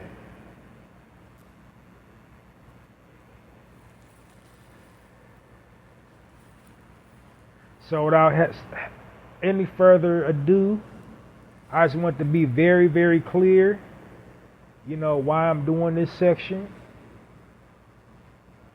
and who the section is aimed toward.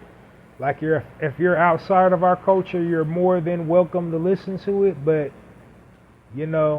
original people is my target demographic. That's who, all my content is aimed at. If you're outside of my culture, you're more than welcome to listen to it. But especially this section right here is for our people. So, you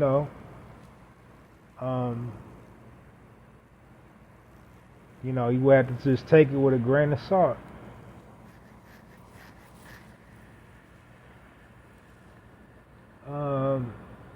So today's health and wellness tip is a physical tip. I'm going to be discussing the, health benefits of climbing. Climbing is great cardio. I don't know you all's experience in gym experience in youth, but I know it was the monkey bars, and I know in gym class it was the rope, climbing the rope. I think I set a record for my elementary school and middle school with the rope climb.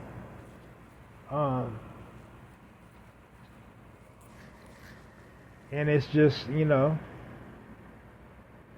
climbing is definitely a good all-body workout. You're using all your muscles. It's good cardiovascular workout, low impact at that. It helps you develop a grip. So it's strength training. Like I said, it builds all the muscles in your body, especially the core.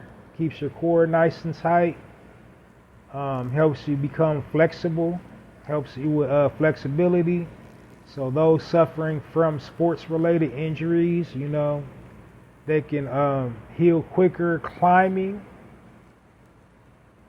as opposed to running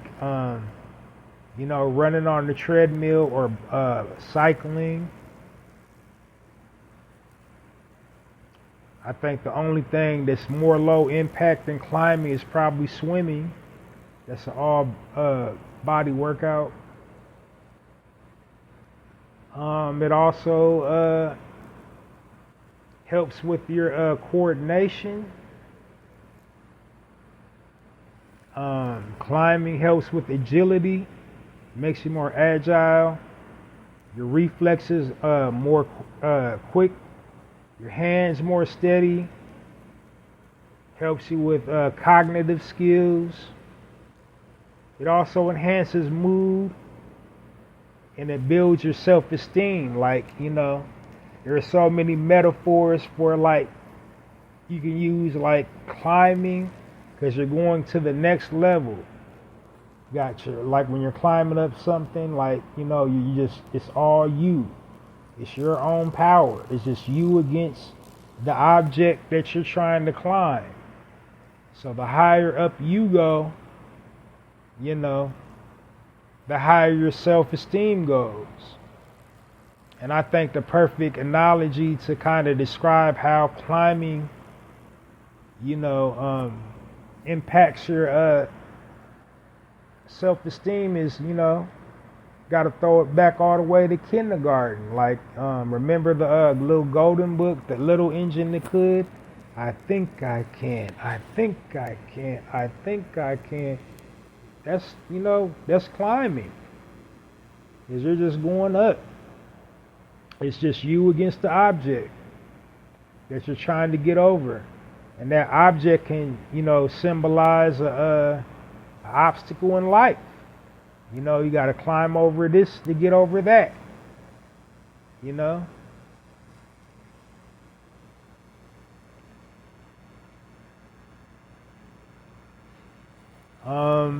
And there's no wrong way to do it. I would say the only wrong way is to fall to your demise. But other than that, it's like, depending on what you're climbing to. Like, you don't gotta be a daredevil and climb a skyscraper or a 90-foot tree. You can just do good, like, climbing easily assailable things that you can get down easily. Rock climbing, an indoor rock climbing wall. I'm pretty sure, like, every gym in America right now got an indoor rock climbing wall.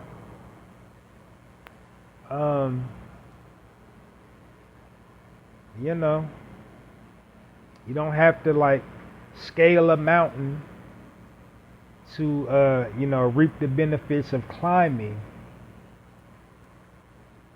I never forget that one episode of The Cosby Show.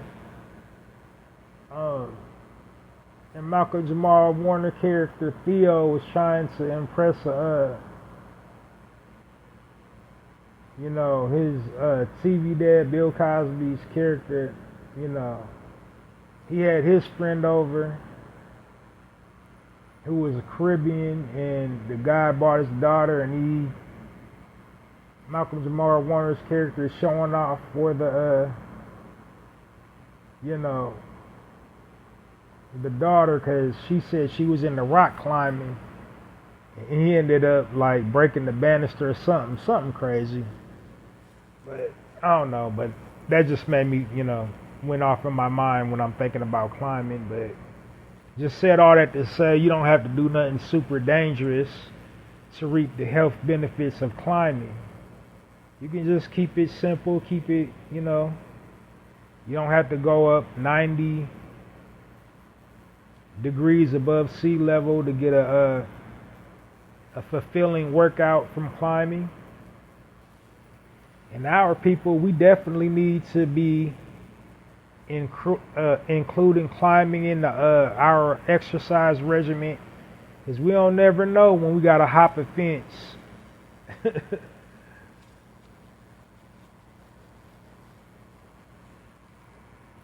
But anyway, so that's it for the health and wellness tip this week.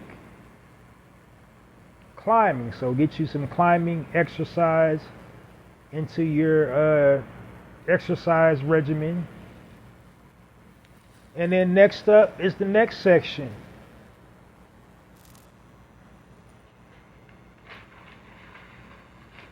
The next section here on the Narrator Podcast section is my current event section. I refer to as my speaking point section.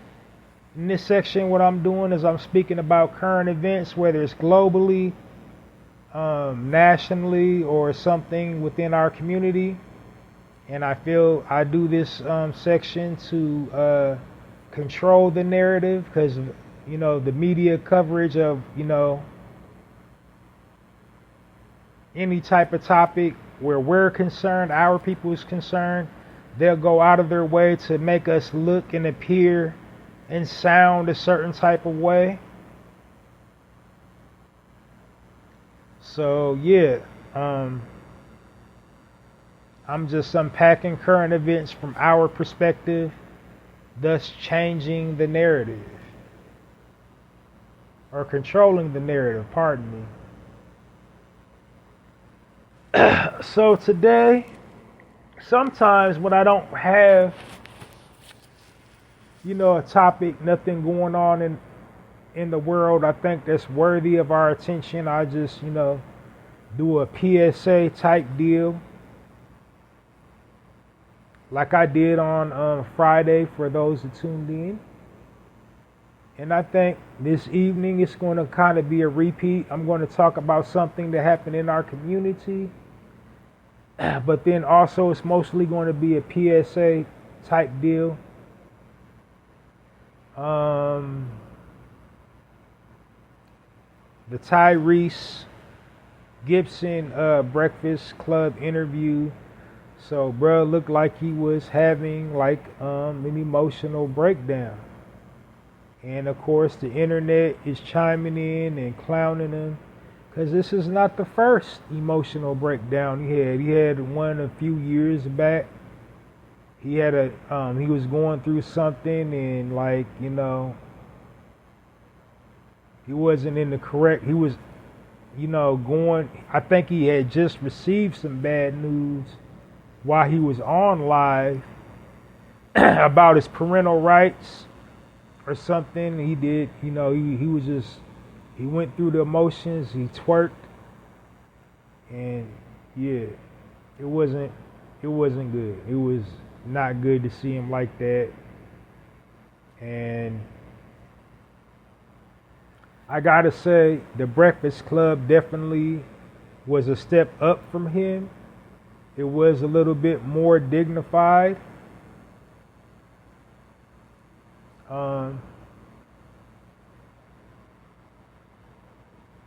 He was still shedding tears, but at the same time, I feel he was maintaining his masculinity, because,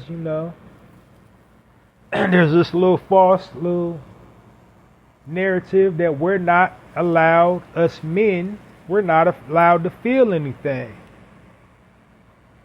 It's like unmanly to acknowledge your emotions. You understand me? Like, that's not being the man. I mean, it's not being the man if you're having a moment. If you want to shed a tear here, I don't care like how hard and how gangster you think you are. Like, we all got something where if we visit this little thing in our lives, we'll shed a tear over it. We all of us guys, we got that something that keeps us up at night. So men just in general, we're told at birth, suck it up, walk it off, man up.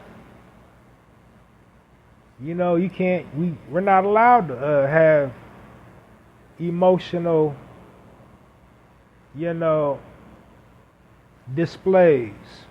Whereas women, it's almost expected. They even got like a little unspoken bond with other women. So another woman to see another woman crying, she won't ask. She'll ask, "Girl, what's wrong with you?" Shit, nothing, girl. I'm just going through it. And it's understood, you know. And then the other female will give her space. Well, here's my number if you want to talk about it. But then she backs off and gives the other female her space. But then also lets her know, hey, I'm available if you want to talk about it. And they go through their little thing. They watch their little stupid movies and have their faces looking all ugly and eating raw cookie dough and doing woman type stuff to get their emotions out, though. But men, we can't vent. That's being soft. That's being weak. You acting like a bitch. A B word. Pardon me. I try not to curse on my platform, but I think cursing takes away from the message. But like, as a man, when we have times when we're going through something that overwhelms us emotionally, if we shed a tear about whatever it is, then you acting like a little bitch. Like, knock it off. Stop acting like a bitch. You know, just take it. Whatever it is. You could have lost your whole family all in one day, like 12 funerals back to back. But if you shed a tear, you're acting like a bitch. You know, you could be having like 30 different health-related problems. You could, like, your bones could be turning into brittle and, you know, vital organs shutting down on you left and right, but you can't cry. You got to tough it out and be a man.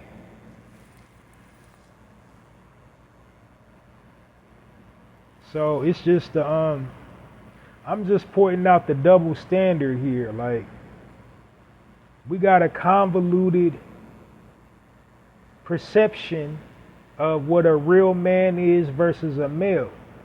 So the overlining thing I want to say about, you know, what Mr. Gibson went through in front of us, whether you believe it was staged or whether you believe it was authentic, is that, you know, us men, we're allowed to feel. We have feelings, we're allowed to feel. And if you ever just having a moment, if you shed a tear, you know, that don't make you less of a man. That makes you a man. You just a man. You went through something, you know. You need to knock off that alpha male, that beta male, that whatever conversation. If you know you're a man, you're a man. But like all men, we're human. We feel stuff. We hurt.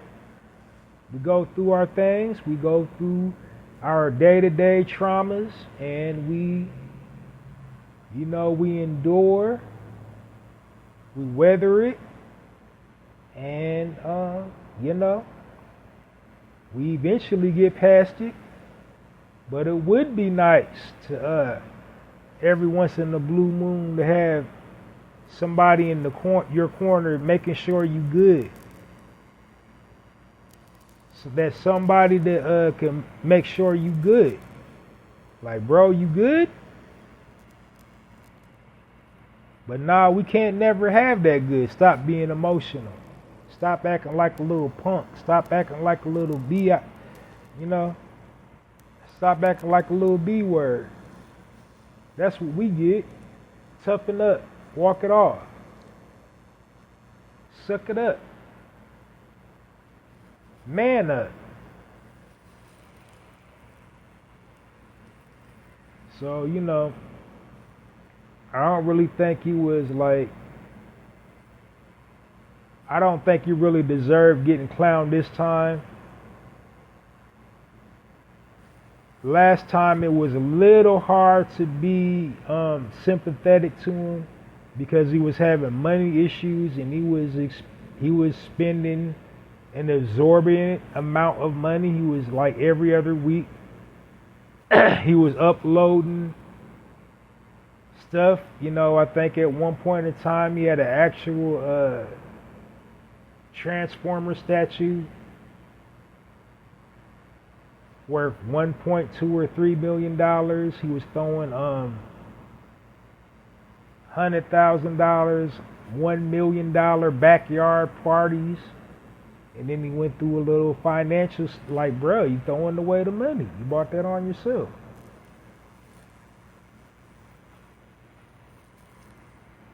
So it was a little hard last time to be sympathetic towards him, but like this time, like, okay, well, you know, he had some girl problems and like, shit. Hell.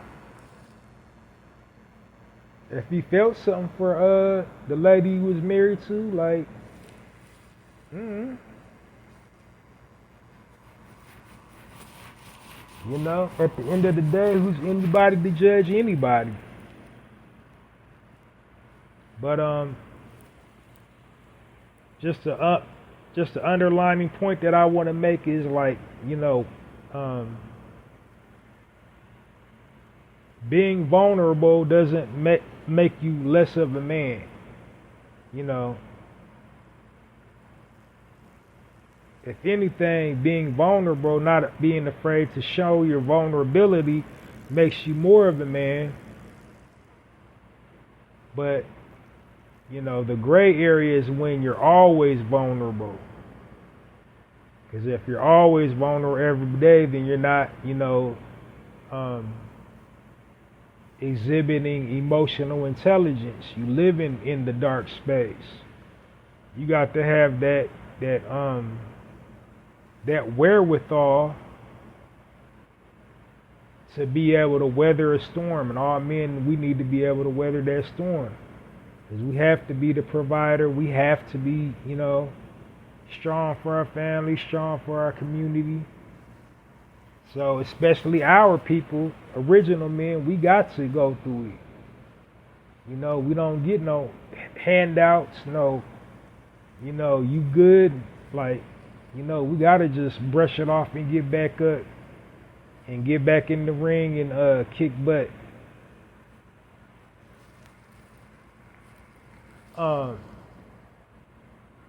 And you know me, I'm always looking for that perfect little analogy.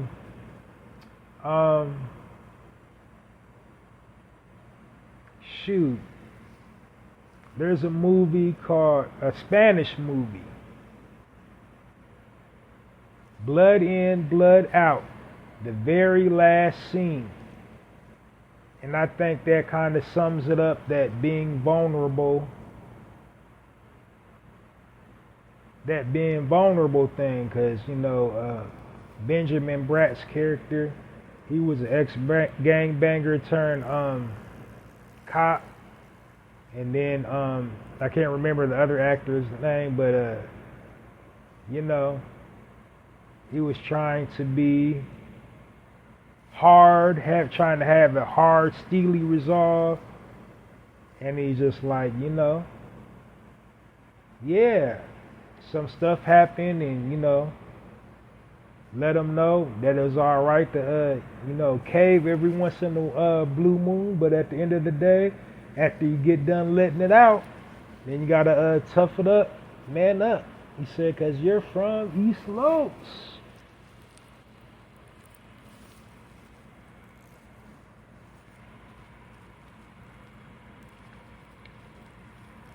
But point being is, you know, we are, as men, we are allowed to be vulnerable from time to time. We are allowed to, you know,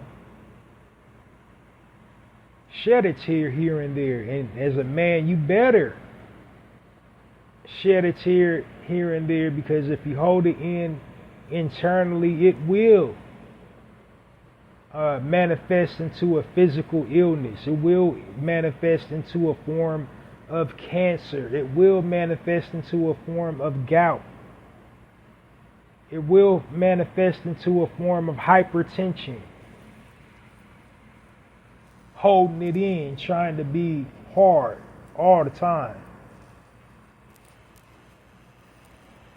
Not acknowledging when you're hurting.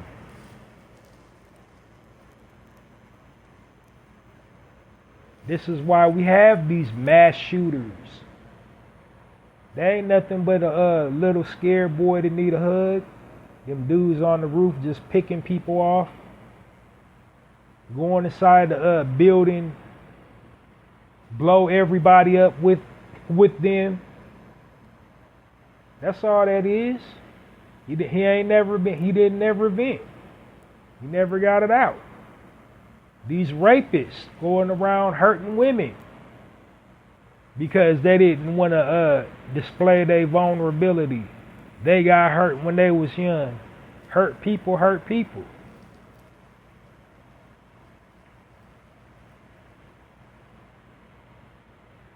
These super hard gangbangers walk around all these M's under their belt, putting that dirty Mac down.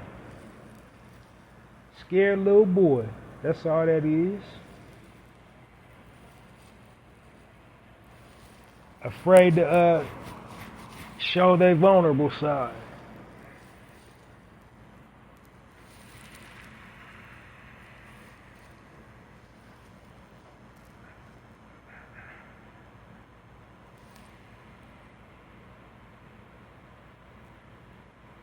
So I said all that to say, while I use Tyrese as a speaking point, the underlining point is, there's nothing wrong with a man being open about his vulnerability, about, expressing himself, expressing his trauma, expressing his pain, letting the tears stream, getting it out of his system.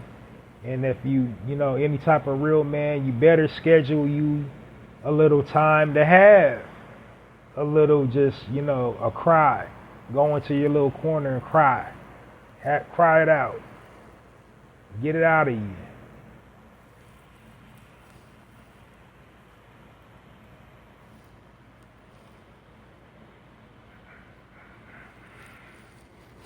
But that's my my last word I want to say about that.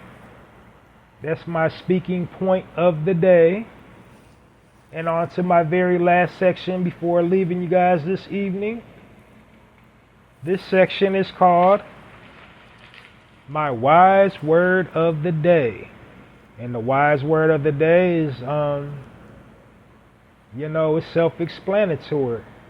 It's a gem, pearl of wisdom, something insightful, something prophetic that you can just ponder and reflect upon and, think about. So today's wise word of the day is presence. Even when you're not staring directly in front of a person, we all have the innate ability, especially our people, to sense a presence, to know, we're in the presence of something. Sometimes it's a good thing. Sometimes it's a bad thing. When it's a good thing in religion, they call it an anointing. When you walk in the room, you feel a presence of somebody that has just this good aura over them. Like you don't know them, you ain't had an actual conversation with them, but you can feel their presence.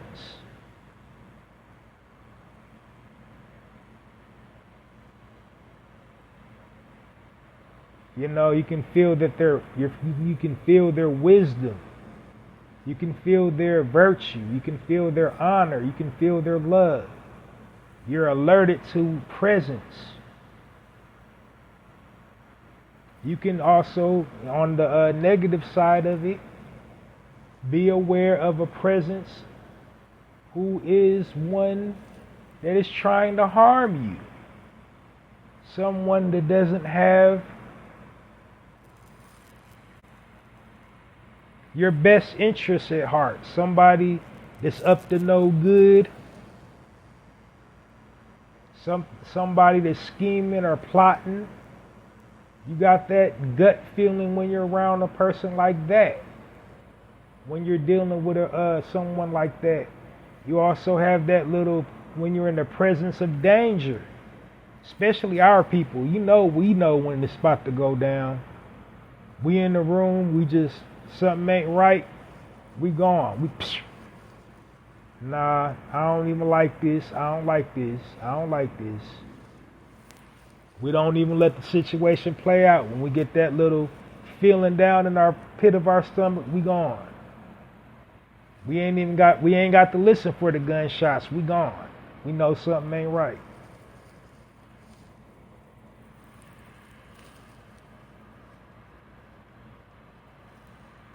So, wise word of the day, presence. Be aware of various different presence. Be aware, on the positive side of it, when you're in the presence of goodness, honor and cherish that presence. And when you're in the presence of, on the negative side of it, chaos and destruction, don't second guess your first mind. Get away from that presence, but learn how to sense a presence. And that's my wise word of the day. Join me next weekend for another full episode of the Narrative Podcast. Remember to download this episode and all previously recorded episodes of the Narrative Podcast wherever you get your podcast information from. And then also keep an ear out in podcast land, as I will be broadcasting weekday episodes of the Narrative Podcast. Thank you all for supporting me. Thank you all for listening to this episode of the Narrative Podcast. I'm Halsey Allen. I'm changing the narrative one episode at a time. I'm asking you to help me change the narrative by becoming a narrator. And while I'm changing the narrative on my end, one episode at a time, as a narrator, you can help me change the narrative on your end, one social media post at a time. Until next time, Halsey Allen, the Narrative Podcast, signing off. And it's like that.